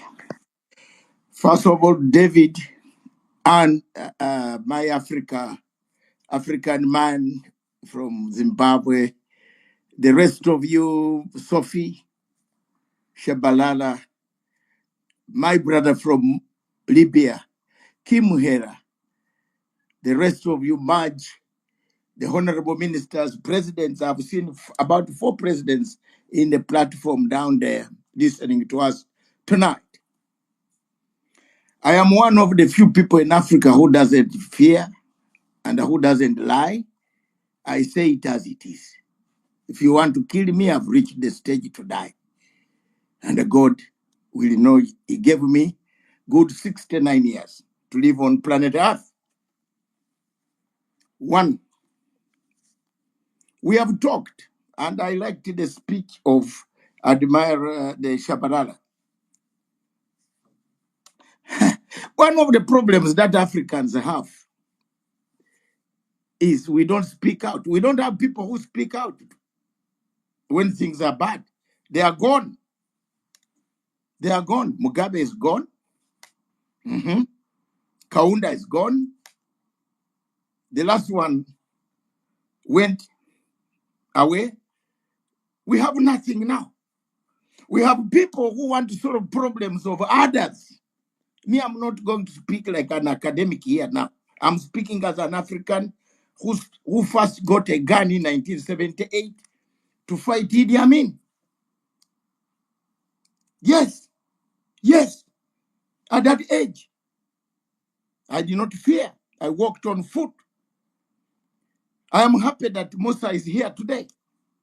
How many people remember Gaddafi? How many people have named Gaddafi street in their towns? Gaddafi left everything. At least he made a mark somewhere, everywhere in African country. In my country, we have most hospitals, churches built by Gaddafi. But how many presidents remember him? If you ask them about Gaddafi, they even scratch their heads in that hall of theirs, or AU, where they go for photos. Now, let me be very honest. The first attack for me is the attack on African Union. African Union is dead, ready for burial or waiting to be buried. Is captured. Hello, David. Is captured. People like, there are some presidents who should not be in African Union. Starting with Tunubu. Tunubu shouldn't even come to African Union. To do what? To do what? And the people are talking here. Tunubu is the man plotting, logistically, supplying a regime change in Burkina Faso. Tunubu went to France for 2 weeks. This coup, and he has already, you know, what is he going to do? What? What? What will he do to us? To some of us? He can threaten David, but not military men like us who have also picked guns. Don't threaten people. Tunubu is number one enemy for West African ECOWAS. The second enemy for Burkina Faso is the Burkina Faso president who took over Ivory Coast. Yeah. I and Mbeki were the last people to depart Abidjan, trying to plead. To plead. The French just came installed Ouattara. That Mafiki Zolo. Ouattara. I went to fight David. I fought so hard in the ICC. I stood, I walked, I traveled, I stood outside ICC with my age fighting for Babugo to be released. I was telling people Babugo had no case. This man was, if you are taking Babugo to ICC, you should have taken Ouattara, because Ouattara was not fighting with water. Ouattara was fighting with guns, and the Babugo was fighting with guns. Why didn't you take them too? We are here. Now, you see another war is coming, David, around that region. Watch. You know why? Ouattara is a Burkinabe. You people fear to talk. He's not an Ivorian. Yes, I found the truth. We found the truth. We found the truth. This is from Burkina Faso. Burkina Faso, that's why he wants to overthrow and go there, because here he extended the term limit, age limit. You saw he attempted to extend the term limit. Then he went for age. Oh, I'm not 86. Eh? These are some of the creatures that Africa should not allow anywhere near African Union. Now, if a coup is coming from, what does the law, what does the Charter of African Union say? You can suspend a member state, but Article 4A, chapter, read the chapter. I don't need to, even if you are taking me to the grave, I will recite it for you for free. 4H says the state remains a member state. Has AU spoken? No. We went and put a lumpen from Djibouti. A French mall from Djibouti. I'm honest. Listen to me, leaders who are here who voted for a lumpen, a French mall. And then we again voted another French mall. You see Algeria attacking Mali? What is the problem here? I'm not going to talk academics. I have a lot of that. Yes, I went to the same universities where these guys molested everybody here. Even if you give me an exam with Trump, I will beat him in political science. He doesn't know. Some theories. But I can write when I've closed my eyes. The only problem it defeats me is he has money and he's white. Therefore, I stand my ground. Look at these people. Look at them. Look at these guys. You younger men. Look, rise up. Look at these guys. Look at what they did in African Union. Instead of saying a man who can walk and say, hey, Traoré, come here and sit down. We have brought a man who recites, who actually accepts French. He's a French puppet. Djibouti is a French nation. Organized by the French, supplied by the French. Even the bread eaten is from France. So now you bring such a man, you think he's going to talk about his master? Who has captured the African Union? The French. For 8 years, a tall guy, a Fulani from Chad, called Mahamat Faki. I'm bringing it out so that the people know. Who killed Idris? Who killed Idris? Who killed Idris? Idris goes to the front line. A rebel force in Libya. Where is Mossa? Mossa, listen to me. General Khalifa Haftar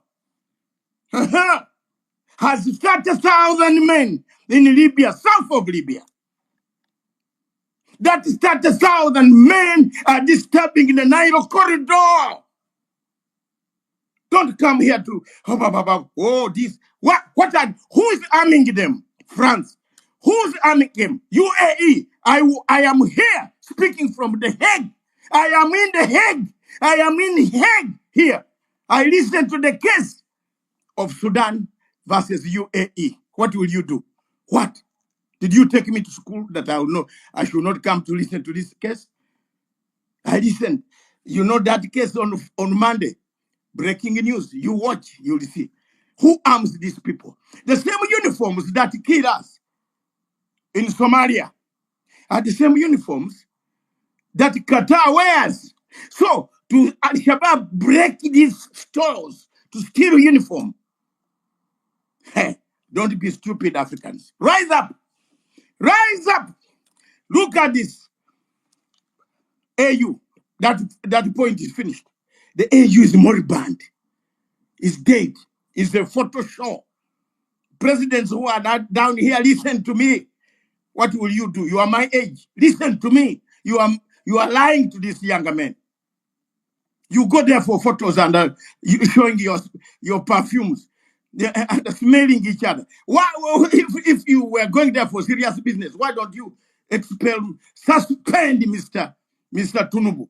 What is he doing there? Why don't you suspend Paul Biya? What is he doing there? What's Paul Biya doing there? When he doesn't even know where he is. Paul Biya is massacring people. As we speak now in southern Cameroon. He's killing people. More people have died in southern Cameroon. Who's talking?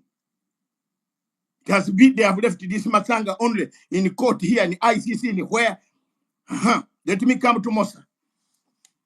Resolution 1973 of the United Nations Security Council, which my sister Sophie talked about, mandated NATO to protect civilians in Libya. I want you to tell me which civilian did Mr. Sarkozy protect? Mr. Sarkozy stole money from Libya. 4 billion euros. Is there anybody amongst you here following Sarkozy apart from this man speaking to you? Sarkozy was sentenced for 3 years. I labored. I put in my amicus curiae. I don't know whether most of you know what an amicus curiae is. A friend of the court saying, this man stole Gaddafi's money. Then he went and reported Gaddafi that he had nuclear weapons. Where are the nuclear weapons? Where are they, Mosa? Where are they? Who kept them? Since then, David and African, look at the scenario. We have moved. People have moved on. Let's move on. Please move on.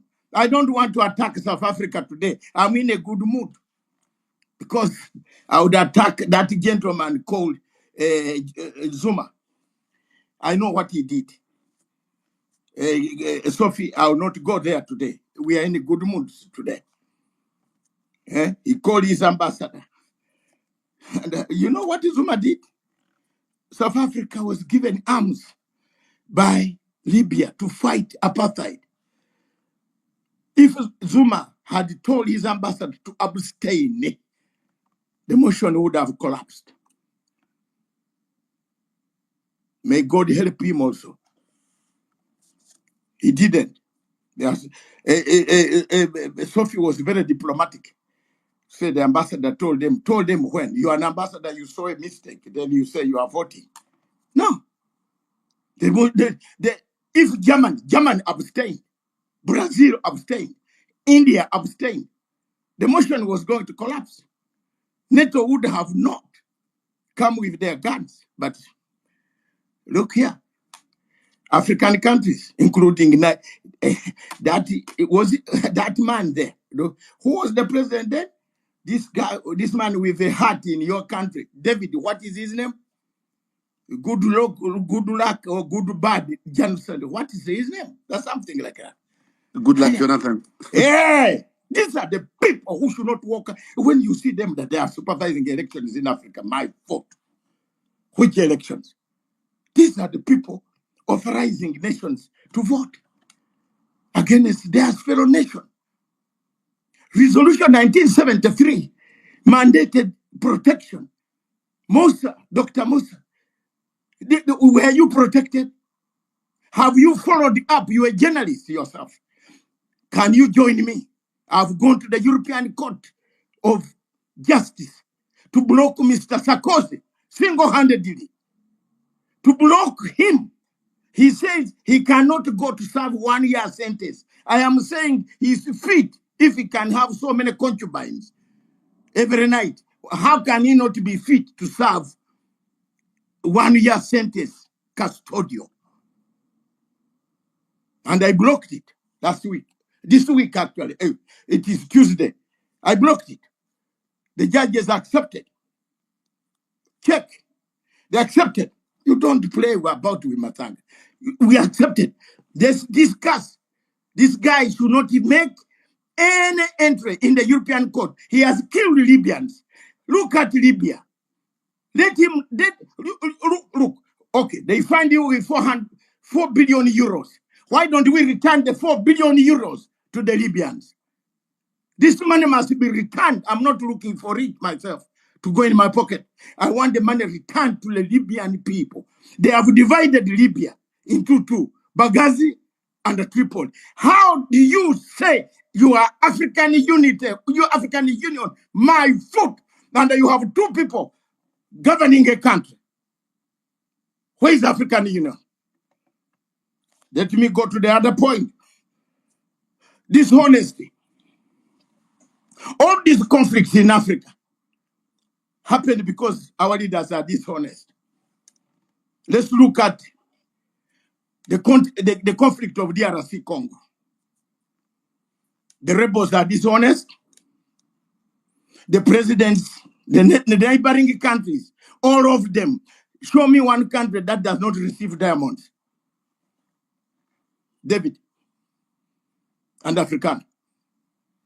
And my fellow colleagues who are here. You have pinpointed on one small country because it had done very well. Rwanda has done very well. We had Dr. Matanga. Kagame found me in a camp. He's younger than me. He's 65, I'm 69. He found me in Tabora. And I'm not going to point fingers at him. He's a soldier like Matanga. Therefore, I'm not going to point fingers at him. But look at all countries surrounding. There's 9 neighbors of DRC Congo. All of them benefit from DRC. Why do you accuse only one? We are not honest. The government in the Congo itself, these are part of the problems. Before I come to my friend Traore, I've visited, I'll tell you the story. Look, everybody, even the government, Tshisekedi is not honest. There are 240 standing armies in DRC Congo, ladies and gentlemen. Only you are talking about one. Now, how you solve 239? Are you not, unless you went to a school compound, but you never went to a classroom? If your father dropped you in a school compound and you never went to a classroom, it is your problem. Go back and study. All people are not honest at all. The rebels are not honest. Let me tell you frankly on this platform, the rebels are fighting for a state. Can I repeat that? The rebels are fighting for a state. They are not telling you. Then if you don't tell me, I've told Uhuru Kenyatta, get out. Get out of this mess.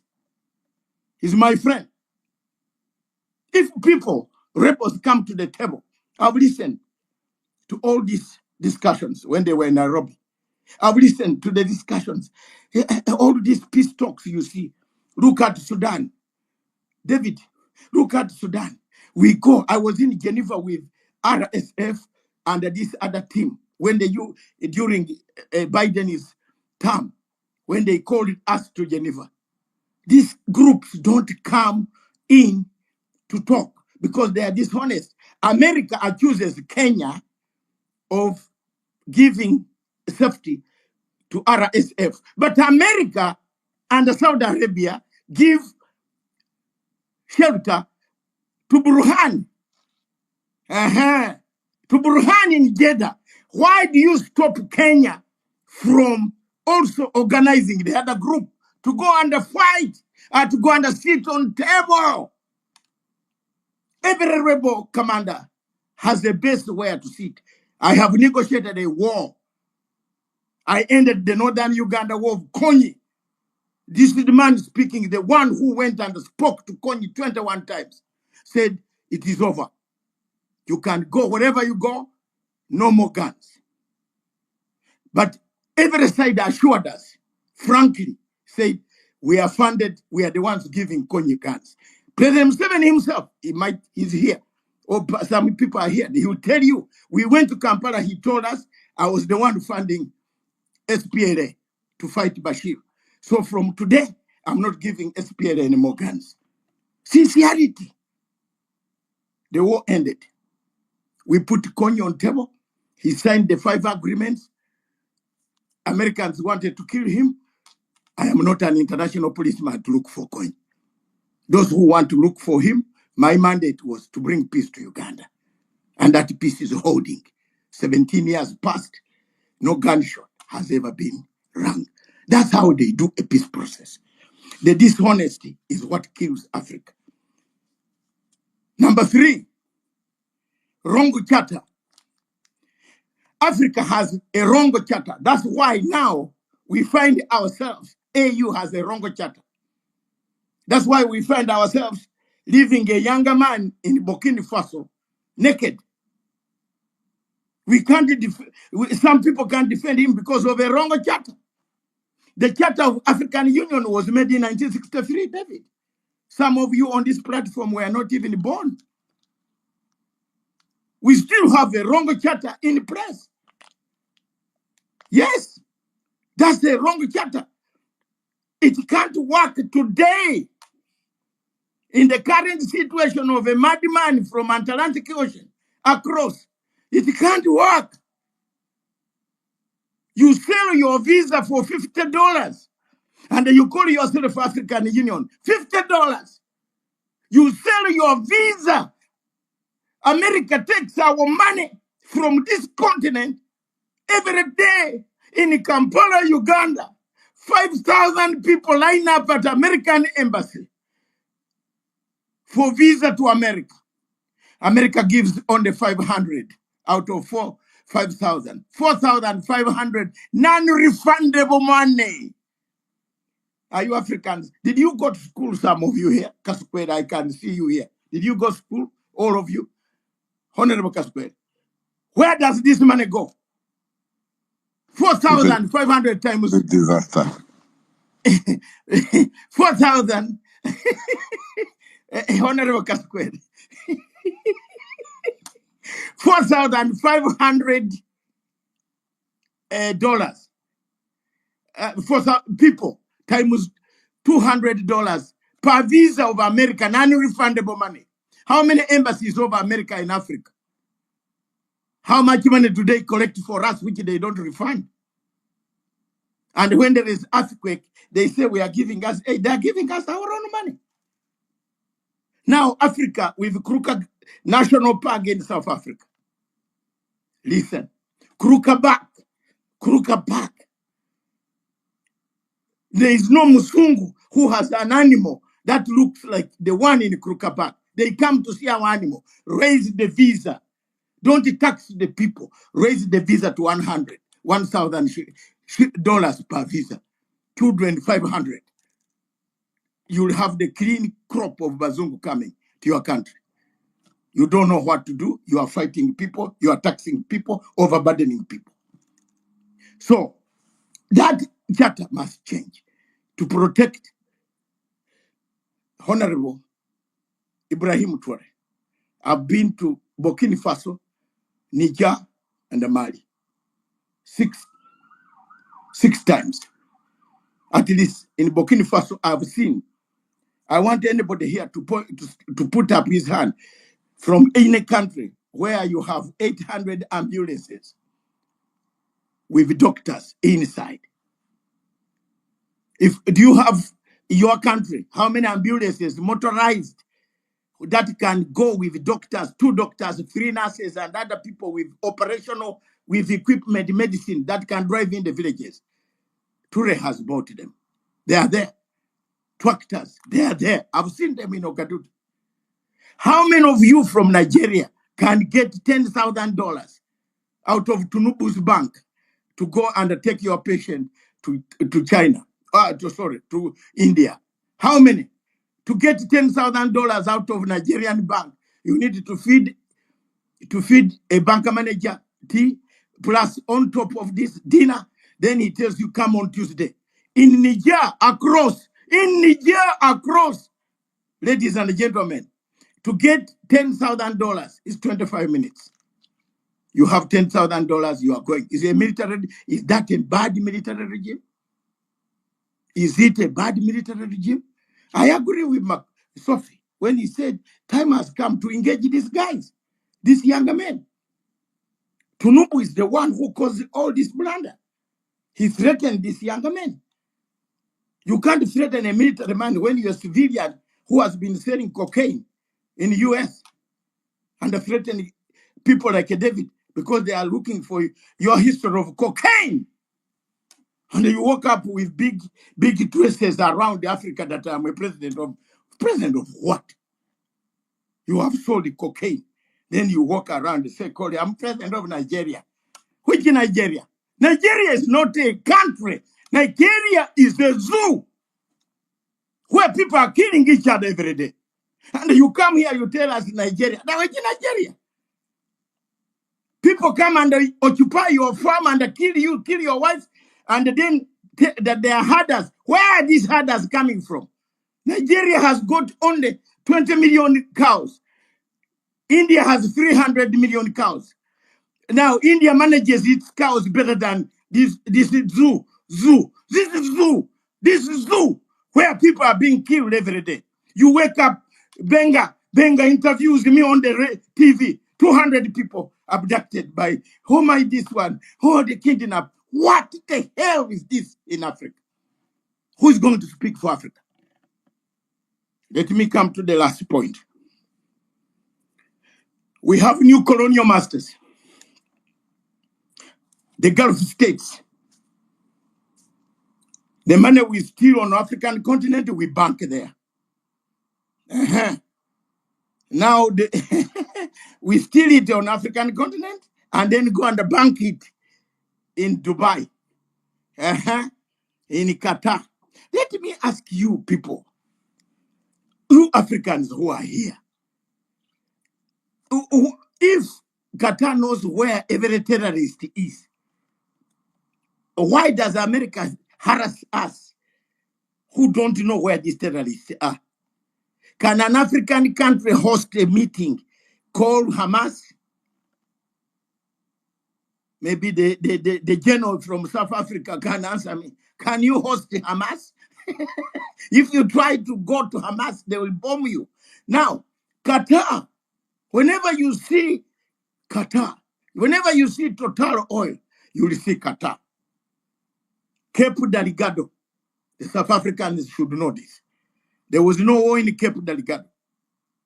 Ladies and gentlemen, Total Oil went to look for chaos.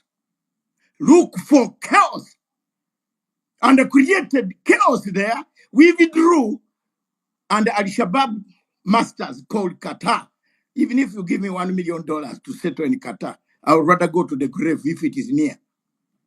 There are some countries in Africa, even if you tell me to go and settle like America, what for? America is a violent place.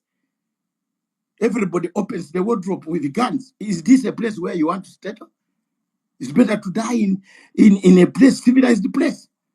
But America is not worth it. So for me, let me tell you the truth. This new capture that is coming from the Gulf states, most of you who are researchers, go to Doha. When you go to Doha and you know Arabic, ask some Arab man on the street, what is this office? He will tell you, this is the office of Taliban. Huh? Taliban. What is this one? This is the office of Al-Shabaab. Huh? Then you say, but Americans are telling us, look for Al-Shabaab, 10 billion or 3 million head. Look at the double standards. So coming down to white Traoré is your light, is your star, is our shining star, Africans, old, young, middlemen, youth, women. This man is our star. We must rise up, create more platforms, David, of this nature, to talk and tell Americans we are fed up. You touch the man, all of us. You know people can take action. Yes, you Americans are everywhere. Yes, they're everywhere. You touch Mr. Traore when he's buying ambulances for his people. You talk of gold. You know one of the biggest mistakes as I learned, one of the biggest mistakes in all these European countries, I have lived in the United Kingdom for 40 years. But if you are arrested by a Jamaican policeman, stopped for driving, speeding, he will take you to court because he wants to get promotion. But if you are arrested by a Mzungu and you tell him, sir, I'm sorry, I was rushing because my child, the school was going to take him to social services, they will allow you. Our fellow black people like that general called General Michael. You know, this once you are a slave, you have a problem. I have never been a slave. But look at this. I'm sorry to go that way, David. This slave mentality has caught us. This guy says he wants to arrest gold. Whose gold is it? Has Trump got a share in the gold of Burkina Faso? Has he? Have we got a share in Minnesota? Have we got a share in Miami? Have we got a share in Arizona? Have we got a share in California? This is our continent. Why should somebody come come and tell us whose democracy? David, don't write democracy anymore. Write African democracy. You're a very good guy. You are knowledgeable. Write African democracy. There is not American democracy anymore. The democracy in America is transitional. Not transition, transactional. Transactional democracy. The type of saying, give me minerals, I will give you guns. To go and do what? The guns are going to kill people. The guns are going to kill Congolese. Now they have signed an agreement with Ukraine. Oil. Transactional democracy. What type of democracy that you want to tell people that Traoré is not practicing in?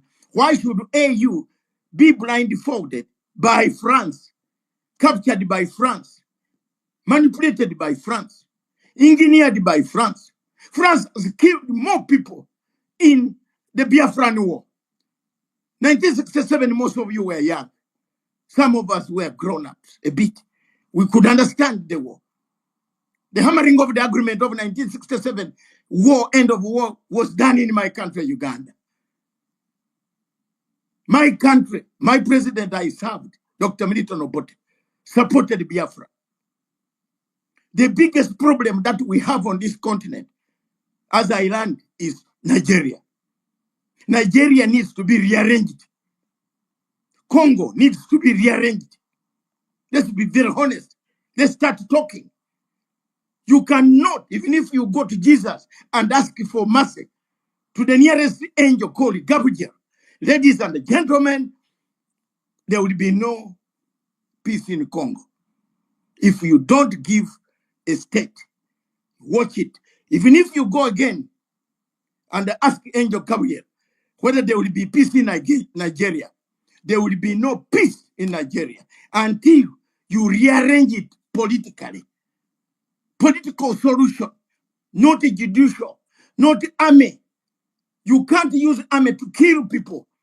Nigerian army kills civilians instead of protecting them. All the series of News Central, I've seen in women crying, saying, we reach roadblocks. It is not the rebels. It is not anybody. The army itself is killing people. So this is my speech. Pray for me. Like Lucky Dube, remember me. Because time has come for someone to speak out like me. I'm reaching the age where God can call me.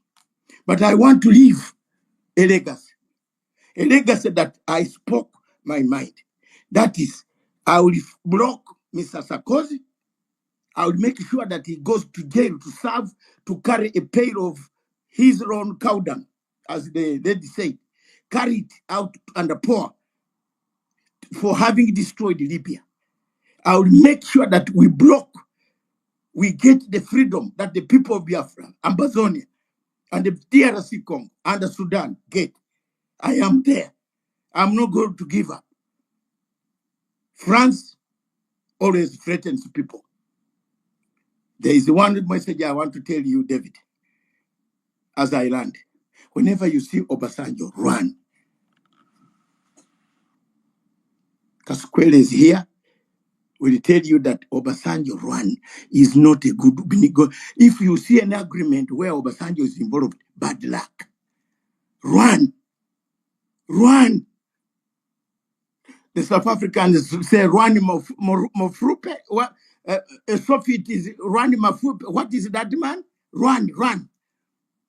That South African Shabalala, Madam Admiral, they, whenever you see Obasanjo, run, run.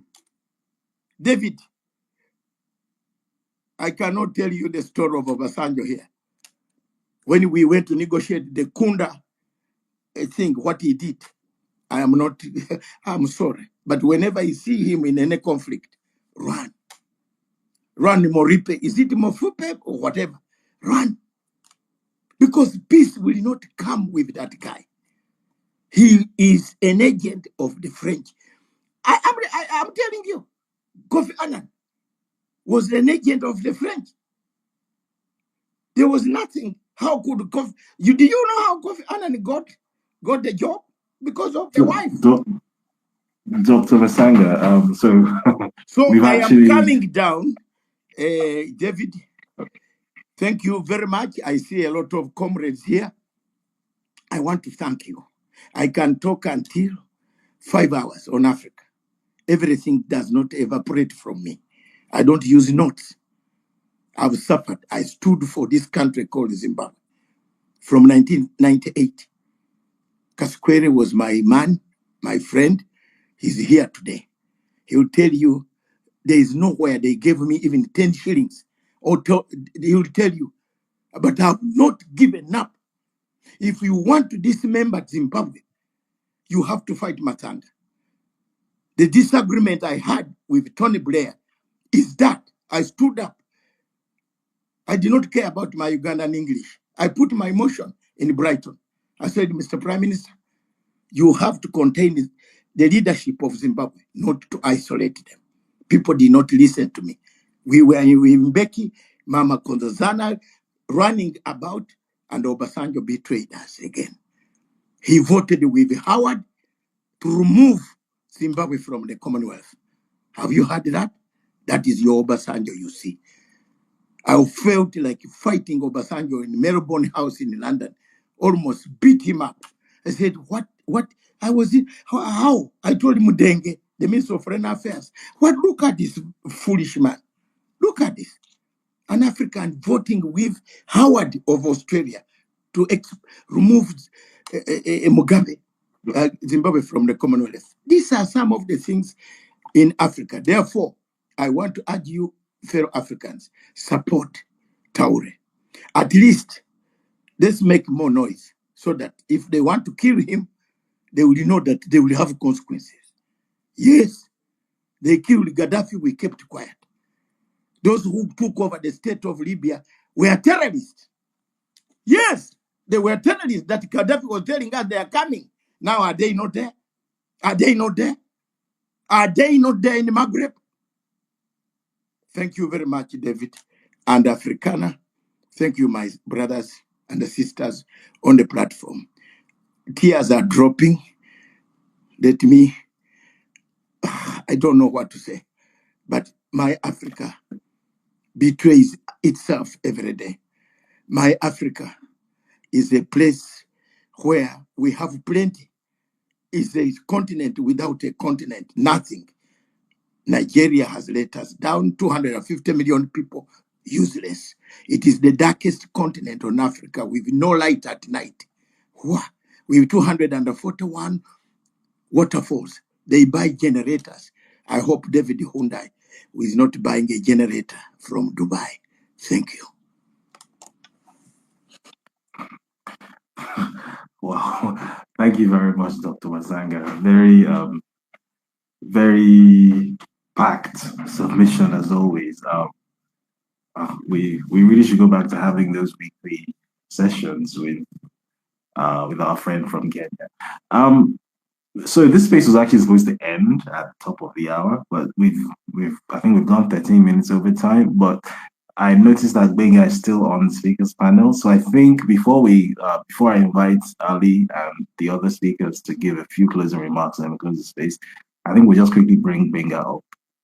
So Benga, over to you.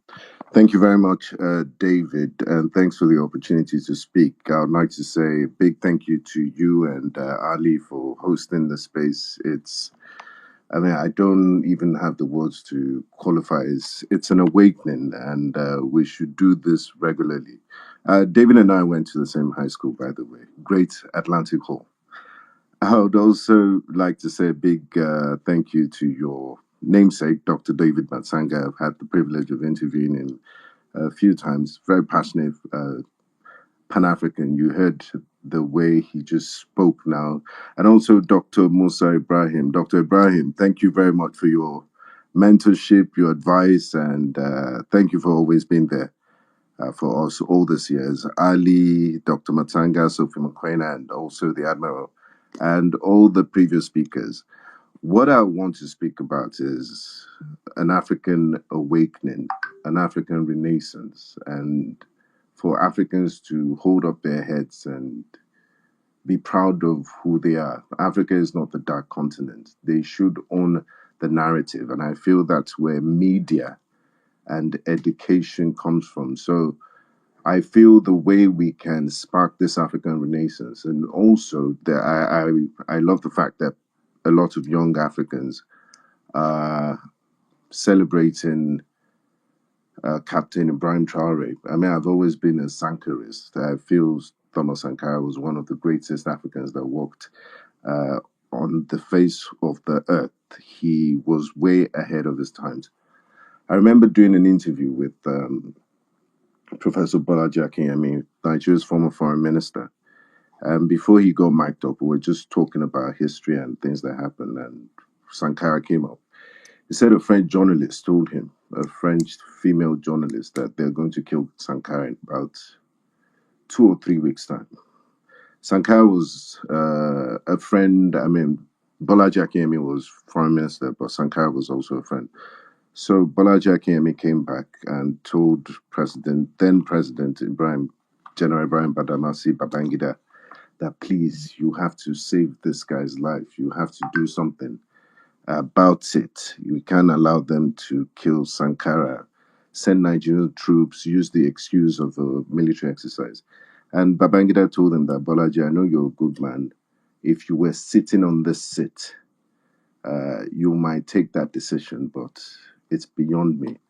And I think Sankara knew his end was coming. They told him that Blaise Compaoré, who the West supported, who you think they would say he was democratic, they support the worst of Africans, and they want to decide which leaders we should support. I mean, look at Paul Biya and Obiang in Equatorial Guinea. How do you even listen? The US doesn't. I mean, just watching that video of General Michael Langley of Africa.com calling Traore a threat to his own people, that he's using the resources to keep himself in power, made my blood boil. I was really, really angry. Who the hell is the United States of America to dictate to Africa? Like, we don't have agency on which leaders we should love or which, and even the French president, Macron, the other day was saying it's not yet time that we can be on our own now. Very paternalistic and condescending tones. It's really sad. And the reason why we allow all this sort of rubbish is because we don't know our value. We don't know our place in history. We don't know the potentials we have. We're just happy to be handed down crumbs, or we need some Western validation to prove that, yes, we've arrived. You want to oppress your neighbor. I'm better than my next neighbor. It's really sad. And I think it starts from education. I'll recommend a book, and I'll recommend you can just go on YouTube and listen to Professor John Henry Clark. He wrote Christopher Columbus and the African Holocaust, Slavery and the Rise of European Capitalism. I think it would inform you. And I mean, looking at the historical perspective, you understand why we are where we are today. And it would give you a sense of who we really are. The empires that existed in the past, the inventors, the great things that has been done on this continent, and the terrible things that also happened. The African Holocaust, the slave trade, the Congo King Leopold, and all of that. These things have effects on what we are experiencing today. And the fact that the so-called West, and it's interesting that in this space so far, nobody has mentioned what is happening. I'm glad somebody, I think it was Dr. Matsanga and previous speakers spoke about the UAE's involvement in Sudan in supporting the worst of the worst, the Janjaweed, the RSF. Sudan is a shadow of what it used to be today because of foreign interference. Just 2 weeks ago, there was a conference on Sudan in London by all those trying to get their hands on a piece of Sudan. There was no single Sudanese person, none of the belligerents were present, RSF or Sudanese armed forces. Please, how do you explain that in 2025? It was very reminiscent of the Berlin Conference of 1885. You're discussing Sudan in London, not a single Sudanese from both warring parties or even civilians were present in that meeting. It just shows you the state of the world we are in. And that brings me to this. As we speak, there is a live stream genocide that is happening. The United States, Europe, they have no moral authority whatsoever. They've lost it. They need to get off that. I mean, the horse, there's no moral high horse. There's no horse anymore. Gaza has opened the hypocrisy and has really put these Western countries in front of a mirror. A busload of children die every day. They're killed in Gaza. And we watch football, the world just goes on like nothing happens. And this is engineered by Europe and the United States, supporting, giving 100% support to Israel. So tell me, how do we even move from there? What rights do they have to lecture any country about what Traoré is doing or anything? Just look at what you're doing in Gaza. And it will always be a pivotal moment for human history. So, I mean, just to wrap up my thoughts, I think we don't have true independent African media. You have African stations that just pick up what they see from the wire services, AFP. They describe, I mean, some of the words they used to describe, impoverished African nation, tiny Madagascar, war-torn. I mean, who describes America as genocide supporting United States of America? I think we should start using that term. Or the United States of America with lax gun laws where people just mass killing, shoot out United States of America. And you see African media organizations using this sort of negative terms to describe their fellow African countries. While we don't even have like a powerhouse, independent, true African media right now, my appeal is that please, for education's sake, do just, you can watch your BBC, you can watch Al Jazeera, you can watch CNN, but also there's something the pre-Socratics used to do. It's called dialectics. They're trained to argue both sides of an argument. Listen to your other side. Watch RT, watch Telesur, watch Press TV, watch TRT World, and then make your judgment, make your informed judgment yourself. And please read.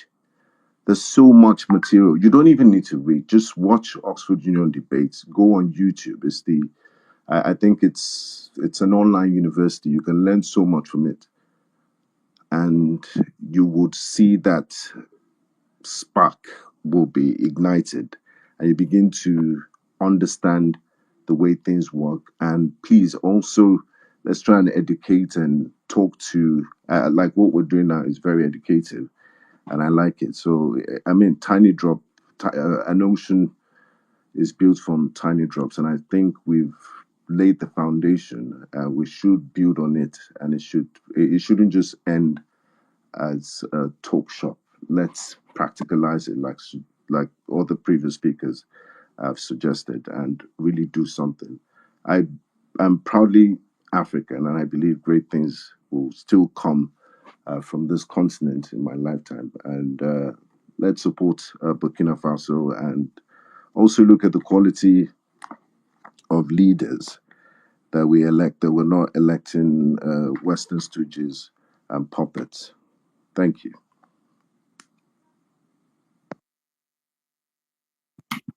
That was Benga Borowa, news anchor at News Central, which is, well, I'm not going to rank it, but one of Nigeria's foremost 24-hour news stations. So I think that's all the speakers on our panel. I'm not sure what happened to Ali. He seems to have dropped off again. But I'll just quickly give the mic back to Dr. Kainsile Litchfield Shabalala to give her closing remarks, and then I'll give it to Sophie, then Kim Heller, then Wandia, Joya. I see Xavier Kasukwe is on the speakers panel. Oh dear, we're really going to finish this space today. I think we should give him 2 or 3 minutes to quickly chime something in before we start to close the space. So over to you, Xavier.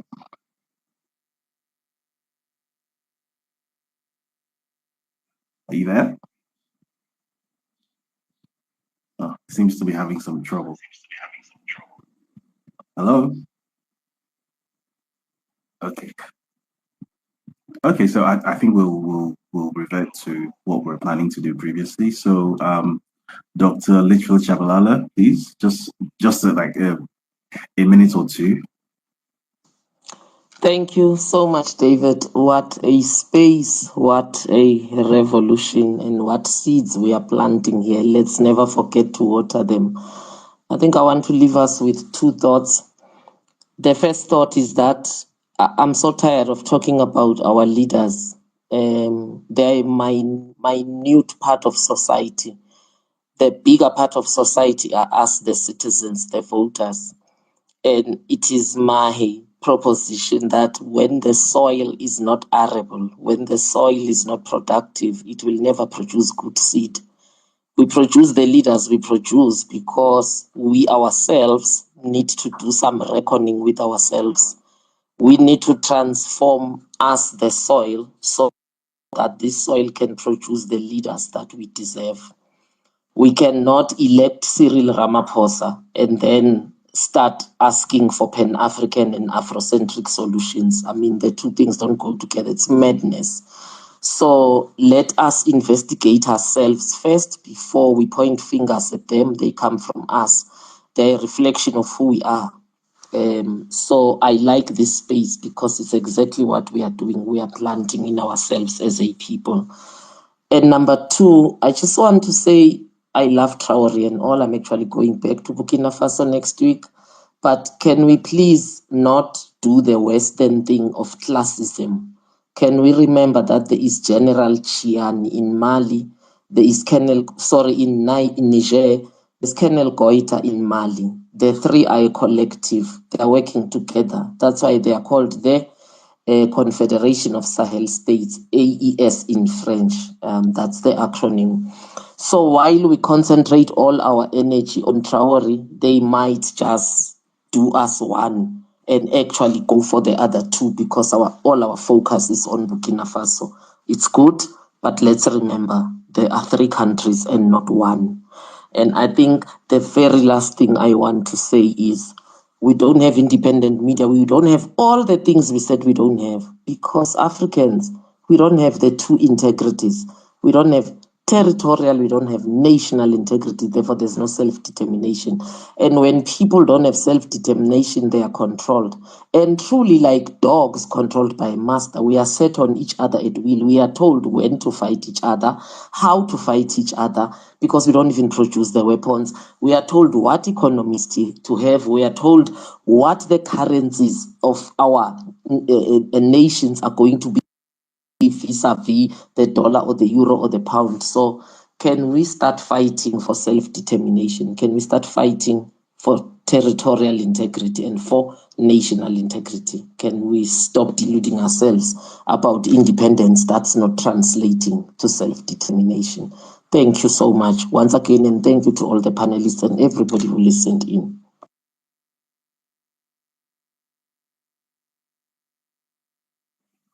Thank you very much, Dr. Litchfield Shabalala.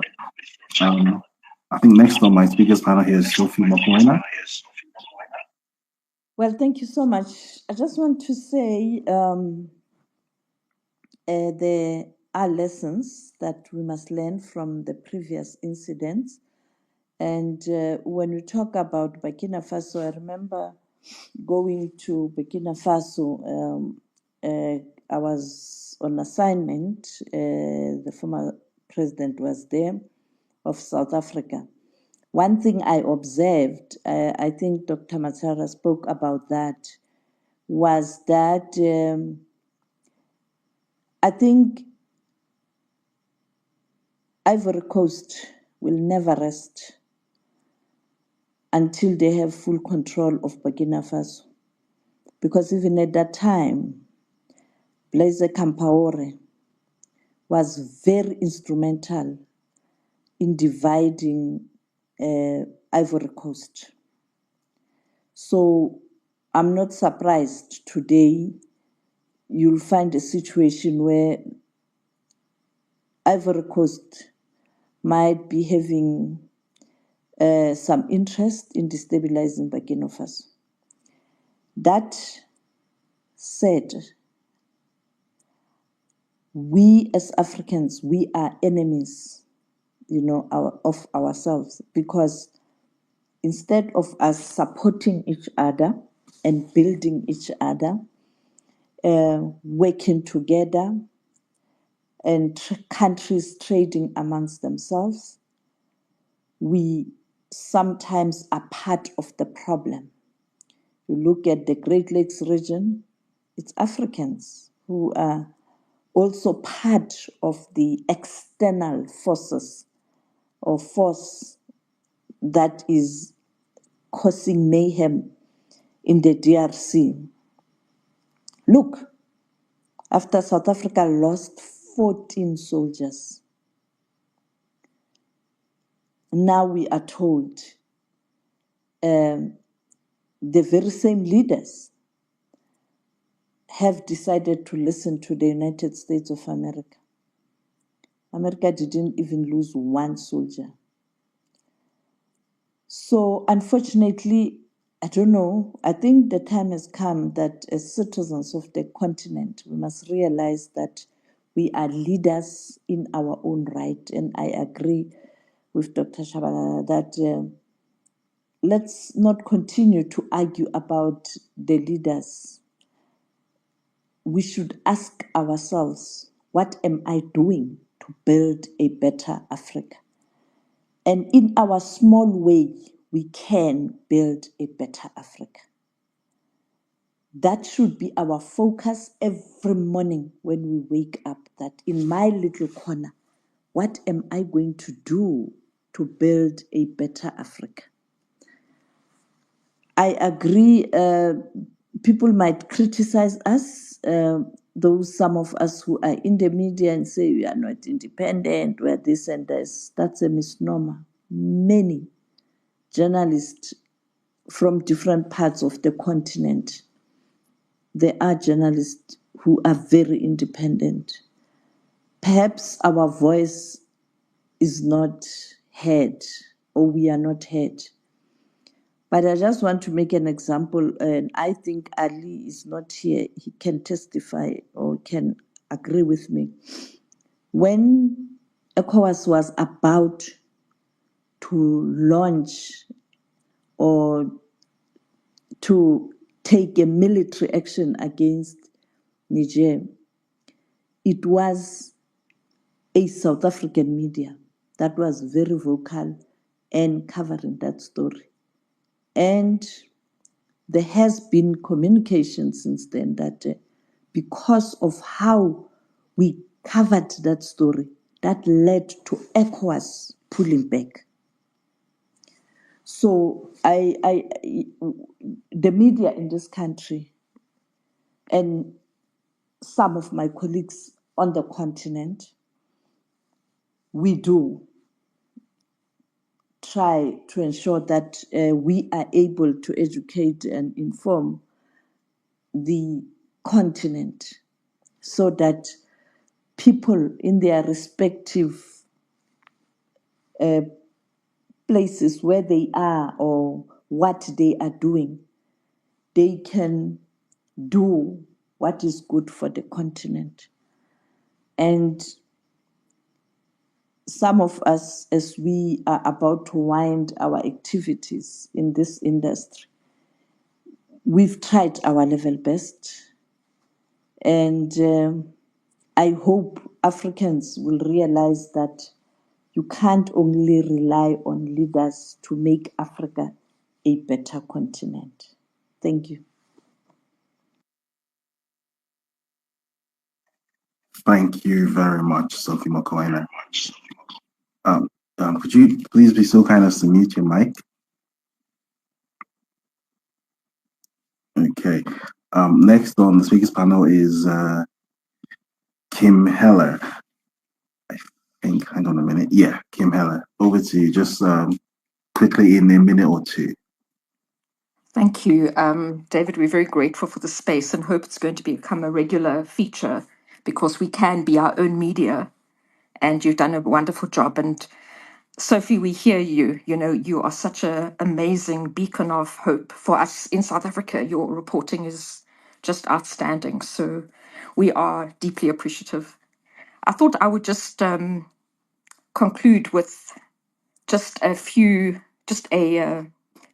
lines from a poet that I had the great pleasure to work with, Don Matera. And he wrote something that I think is so relevant to the space. He said, now I'm just looking, I've just lost it, just give me one moment. He was speaking about how the era of white supremacy has to end. And he said, these are his words, I have discovered, yes, that an ounce of gold exceeds the value of a black man's life, speaking about the horror of extraction. And he says, it's stand, black man, and put that cap back on your beaten head. Look at him in the eye, cold and blue, like the devil's fire, and tell him enough. 3 centuries is more than you can take. Enough. And I think that is, his words speak more than mine. Thank you for including me on the panel.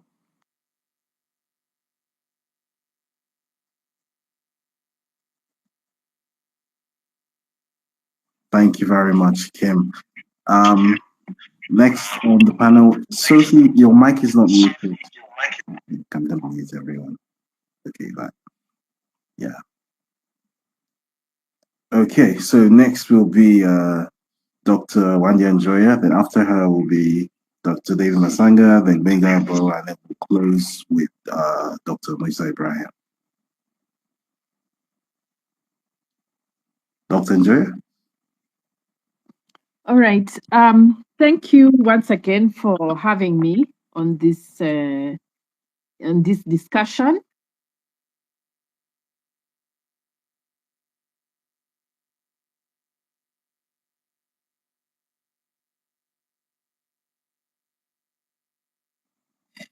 Sorry, we can't seem to hear you.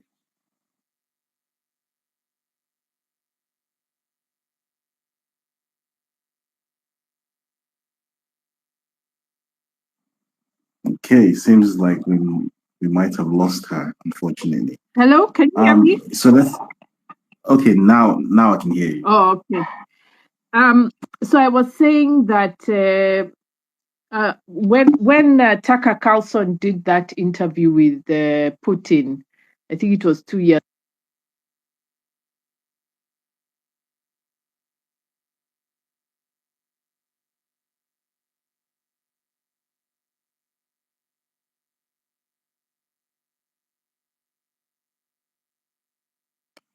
Okay, we seem to have lost Dr. Njoya again, which is very unfortunate. Dear David. Yes. Could I please? Yes, Dr. Yes, Ibrahim? thank you, dear. I just would like to say how happy I am that I have listened to my African brothers and sisters. But please, dear David, you have such a popular and powerful platform on X. Let's think of ways to make our engagement practical and on the ground, not just discussions and intellectual entertainment. You are a genuine Pan-Africanist. And I think in the next few days and few weeks, we need to reach out to our brothers and sisters in Burkina Faso, the ones leading the revolution in the Sahel region, and demand, not speak to them softly with quoted words, but demands that they reach out back to us so we can establish a Pan-African support network for the revolution in the Sahel region. This network will be partly a digital one, online one, only partly. The rest of it will be on the ground in our universities, schools, political parties, grassroots movements, civil society. This cannot happen by just talking about it. We need yourself, dear David, our brother Ali, the rest of the speakers. We need to have a plan for the next few days to discuss how can we propose a practical, viable plan to Captain Ibrahim Traore, to his comrades in Mali and Niger, and propose something concrete on the ground. And we need to speak to them with a revolutionary harshness, if I may say that. Meaning, it's like when you are seeing your brother in trouble, you don't come to them softly and say, hey, my brother, I can see that you are, facing death. Do you think it could be possible for me to help you? That's not the way a brother approaches a brother. You force yourself, you go for it, and you go, I am going to help you. I'm going to stand with you. And I really think all Pan-African platforms that believe in unity and revolution should come together, write down a plan, and propose it to the revolutionary leaders in the Sahel region, and we should prove our worth and carry it on the ground. That's my last remark. Thank you very much. Thank you very much, Dr. Musa Ibrahim. For those who joined the space late, Dr. Musa Ibrahim was the late Muammar Gaddafi's last official spokesperson and used to be the Minister of Information in Libya. We're very privileged to have him here today. So I'm going to move on to Dr. Sorry, someone's muted. All right, we're going to move on to Dr. David Masanga, and after him, then Benga Borowa, and then we'll close the space. So, Dr. Masanga, quickly in less than 2 minutes, your closing remarks, please.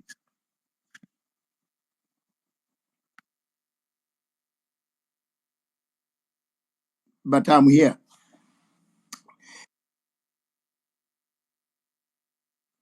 Okay. I'm guessing he said all he has to say.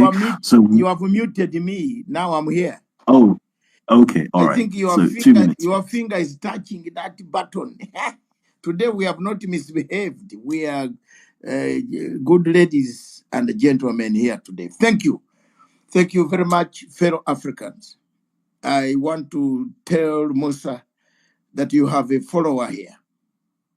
You have a man who has gone ahead towards Jerusalem. Follow my work and let's fix Sarkozy. He has to go. He has to return your money. I am there. I'm ahead. 2, fellow Africans, David, encourage people. Let's come here and discuss issues like the issue of today. It's very important for us. And let's speak without fear. They have created this platform for us to speak. Even the man who created this platform is a South African. But somehow he has got lost somewhere in the woods of California. But he will come back to the roots of South Africa. So let's speak up. Let's be constructive.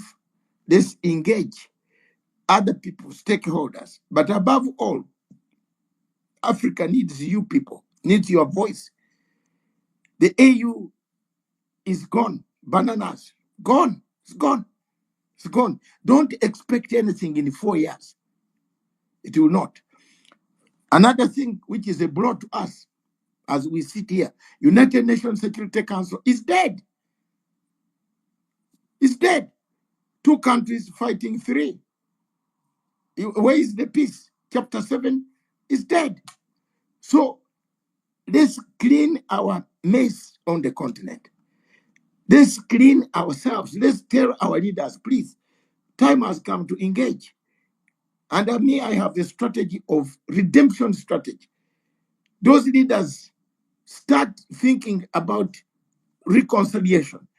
It is the best tool of everything. It's the best way to forgive. Germany is today a big nation because it forgot about Hitler. One of the problems here in Africa is we don't forget, we don't even forgive, we are even fighting. Even someone you see him, you want to kill him. That's not. But today, let's defend our continent. And let me tell you, David, you've done a great job today.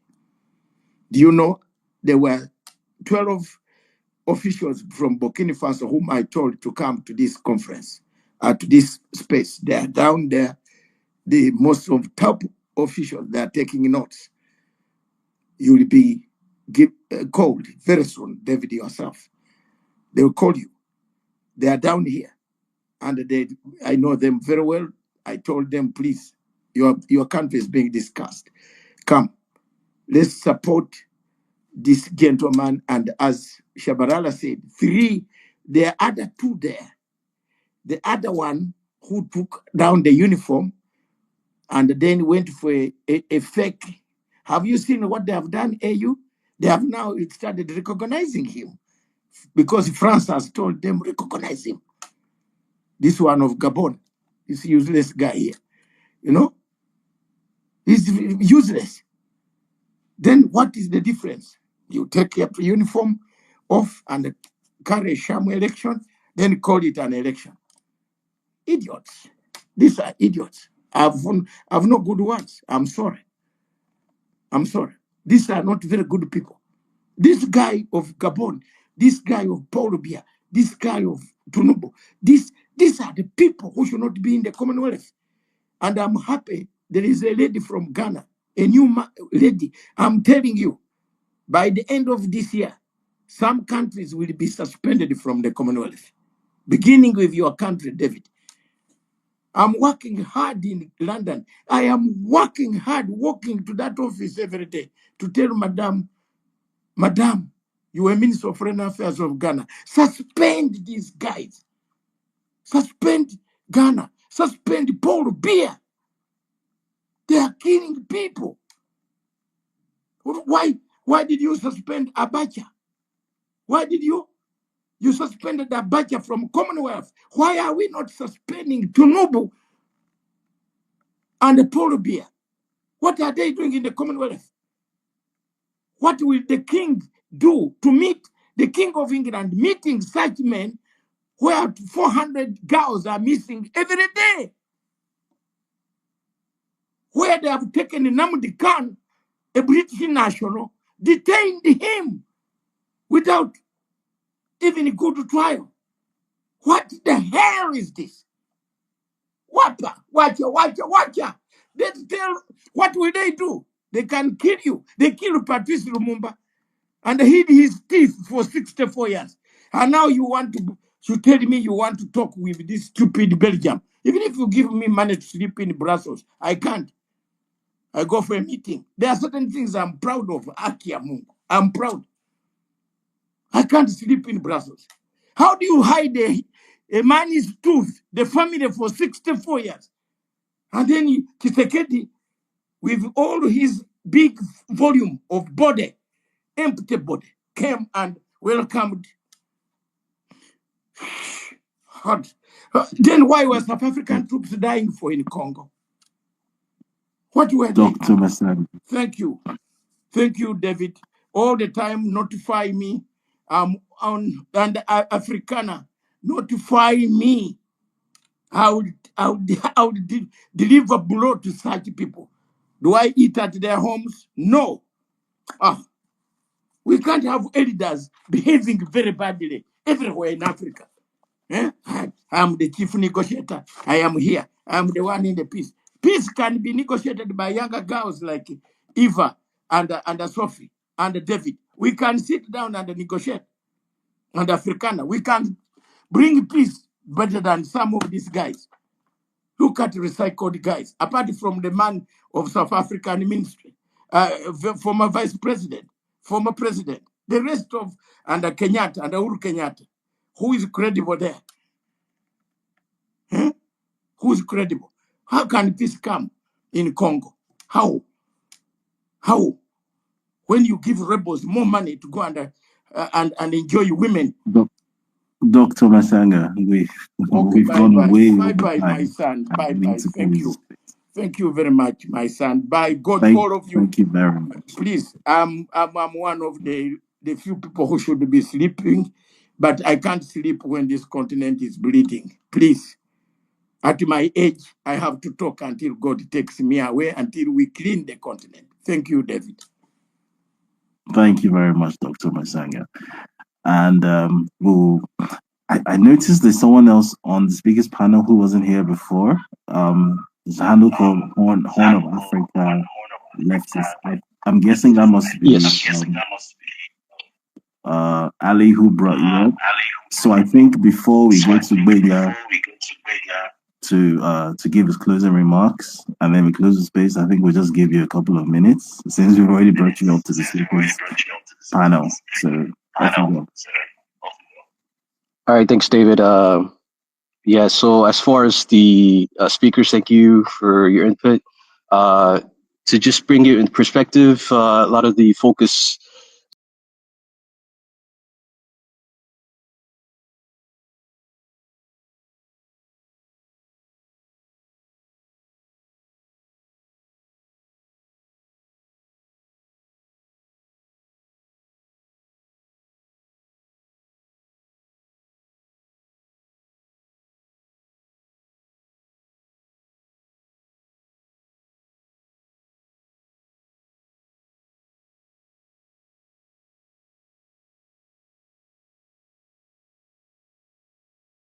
Hello, kings and queens, ladies and gentlemen. Today I stand before you with much respect to show my appreciation for what you have done to support the liberation of our mother continent, Africa. What you have done, Africans around the globe, is not supporting Captain Ibrahim Traore. You are not supporting Captain Ibrahim Traore. You are supporting liberation of our mother continent, Africa. What Captain Ibrahim Traore is to show us the way how we can liberate this continent economically and politically.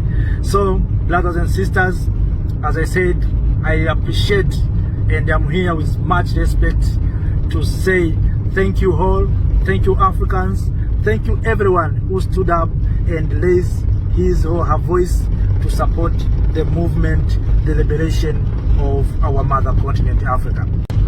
Thanks, Africans. You are told the world that we are no longer divided. You are telling the world we are no longer in colonial era. We are no longer in slavery. Africans, we are united. Those who divided us and thought that we will not come together again, now they are under pressure.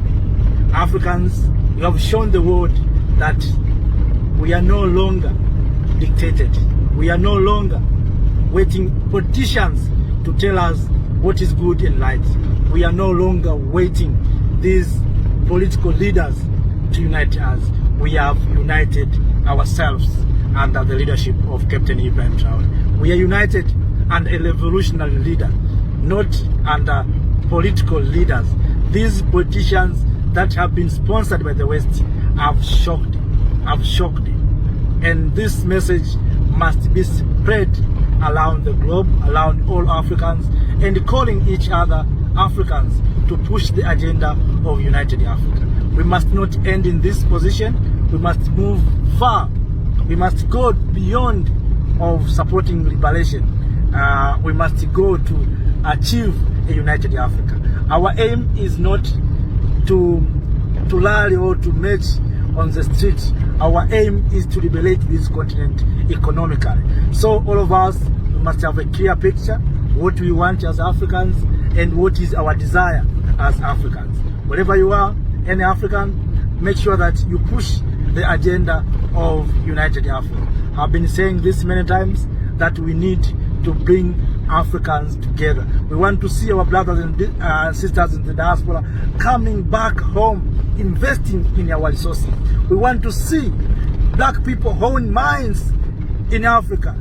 We want to see African companies building roads in this continent. Not Chinese only, not Europeans only. We want also Africans to build our roads. We want to see big projects going to Africans. We want to see Africans own means of production. We want big industries to be owned by Africans. We are tired of being market of others. We want also to be producers. And by this movement of liberation of Africa continent, I saw in the near future Africa we are going to unite. So all of us, kings and queens, ladies and gentlemen, we must raise our voices. And this time we are going to raise the voice of unity. Because we are protecting and supporting Captain Ibrahim Traoré, but the reality is that we are talking about unity. Captain Ibrahim Traoré came as a prophet. You know, prophet comes once and then go. Captain Ibrahim Traoré has came as a prophet.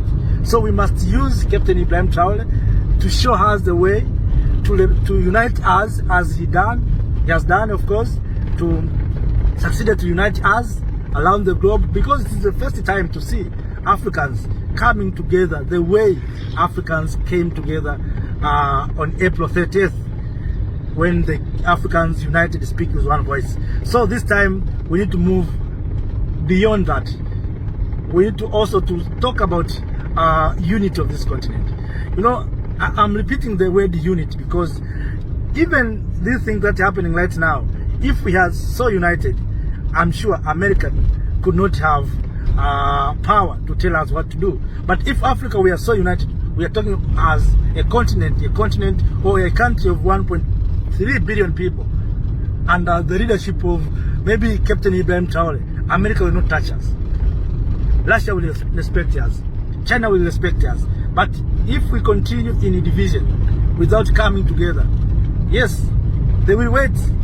The time will come, maybe new leader will come in Burkina Faso. So what will happen? But if we are so united and all we are so revolutionary, we will have one say. We have a common mission, what we want to achieve as Africans. So let us, all of us, push the issue of unity. It is very, very important. Without pushing the idea of unity, we are going nowhere. So kings and queens, ladies and gentlemen, continue to enjoy this video. I have spoken many things, but I was in a journey to visit some place in my homeland, and of course to share the message of hope, the message of unity to our fellow brothers and sisters in different parts of this continent. Thank you. Africa need all of us, need our supports. Africa need us to come together. Those who thought one day Africans will not come together, they have been shocked. They have seen that Africans can come together. They divided us. Right now, they have been shocked. Thank you, Africa, for abolishing these borders. You have shown that we Africans, we have no border. What happened in Burkina Faso is to show that we are borderless. Africans in Caribbean, Africans in Europe, Africans in the continent came together. They think that never happened. I think even since the freedom of this continent, freedom of African nations, no any leader who succeeded to unite Africans like Captain Ibrahim Traoré. So Africans, we should not stop here. We should continue to push. We should continue to express what we want as Africans. What we want as Africans, dear lovely family, is a united Africa. That is our desire. That is our wish. That's what we want to see in our lifetime. It is for the first time in my lifetime to see Africans coming together. Speak as one voice. I saw Africans during George Floyd, but this time we have done wonders. So, as I said and suggested many times, we should also push the issue of United Africa. I've been saying this many times. We Africans, to succeed to support Captain Ibrahim Traore, we need to unite. Let us make Captain Ibrahim Traore our new president of United Africa. Africa that is borderless. All of us, we must raise our voice. We must conduct rallies to elect and to appoint Captain Ibrahim Traore as a new leader of African community. Of African community. All African communities, our leader must be Captain Ibrahim Traore. Has shown the way, is young, courageous, not afraid, not coward, who stood against exploitation of Africa. And what people don't understand, Captain Ibrahim Traore is not fighting with white people, or is not fighting with America.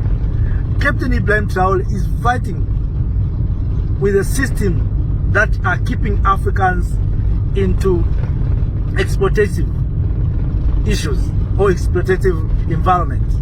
Captain Ibrahim Traore is fighting against exploitative systems, the system that is exploiting Africa and making Africa poor. If you go around many places in this continent, you will wonder the lives of Africans, how Africans are suffering, how Africans with all these resources are living still in the caves, in the huts. But Captain Ibrahim Traore has come to awakening all of us. So all of us, fellow Africans, we must show our support. We must come together, not to support Captain Ibrahim Traore. Don't confuse. We are not supporting Captain Ibrahim Traore. Captain Ibrahim Traore is our leader, is leading us to a liberated Africa. So we are supporting our movement, a movement of United Africa, a movement to liberate this continent, a movement that is going to allow Africans to trade among themselves, a movement that is going to allow Africans to decide for themselves. So don't say you are supporting Captain Ibrahim Traore. No, you are supporting yourself. We will not be respected until Africa is respected. So Captain Ibrahim Traore came as a prophet, came as a prophet to liberate to liberate our minds. Right now, Africans, many young people have liberated in their mind. They see that there's an importance for Africans to speak with one voice. There's an importance for Africans to unite. You see, that's what Captain Ibrahim Traore is doing, and he succeeded. So God, those who believe in spiritual, whatever, in God is working or speaking with people through people. So God is speaking with Africans through Captain Ibrahim Traore. God is touching the lives of Africans through Captain Ibrahim Traore. What is God is doing? So don't say you are supporting Captain Ibrahim Traore. We are not supporting Captain Ibrahim Traore. Captain Ibrahim Traore has brought by God to show us the way, to take us in another position. So what we need to do as Africans, all of us, to become like Captain Ibrahim Traore. The way Africans became Christianity or Islam's, we need also all of us to become like Captain Ibrahim Traore, to preach the gospel of hope, of unity, of peace, of love. That is what we need to do, dear lovely family. Africans, as I said, we need to do something different, to move beyond this, what Captain Ibrahim Traore has done. We need to make sure that we bring this continent, Africans, together.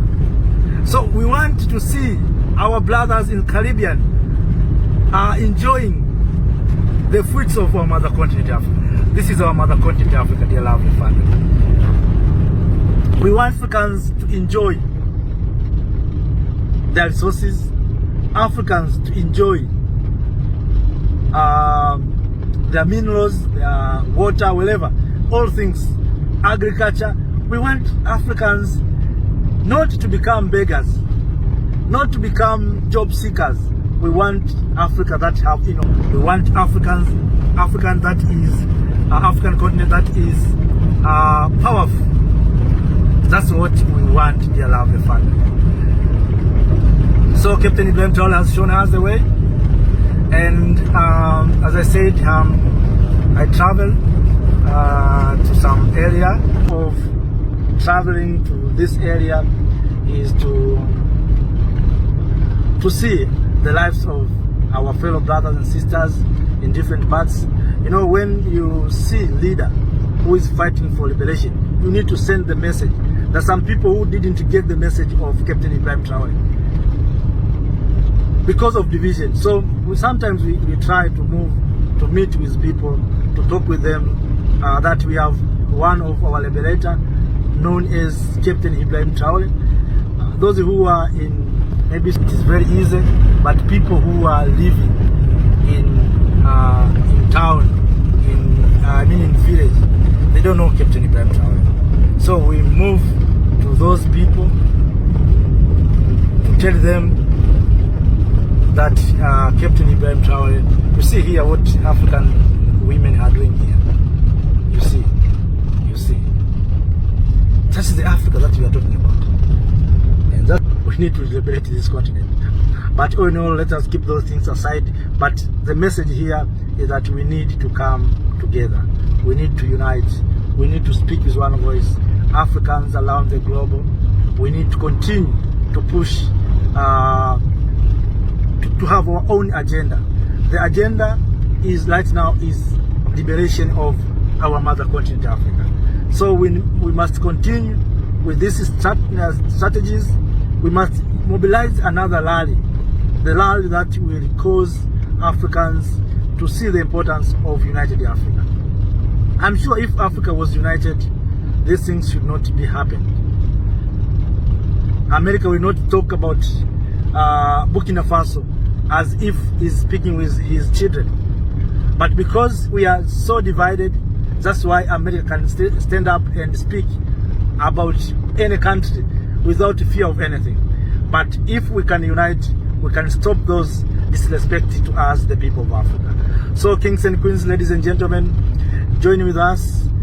Make sure that you join the movement of liberating this continent, because Captain Traoré has shown the way and has demonstrated that it can be. And if it is not done, we are the one who we are supposed to do. Make sure that you contribute positively to our mother continent, Africa. Your contribution is very, very important. So, kings and queens, let us not speak for too long. Let me end in this and stop here. And thanks all of you, family, friends, fellow Africans, for coming together, for uniting and telling the world that we are no longer waiting anybody to tell us what to do. We are no longer waiting us to say, come and unite. Thanks all of you, dear lovely family, Africans.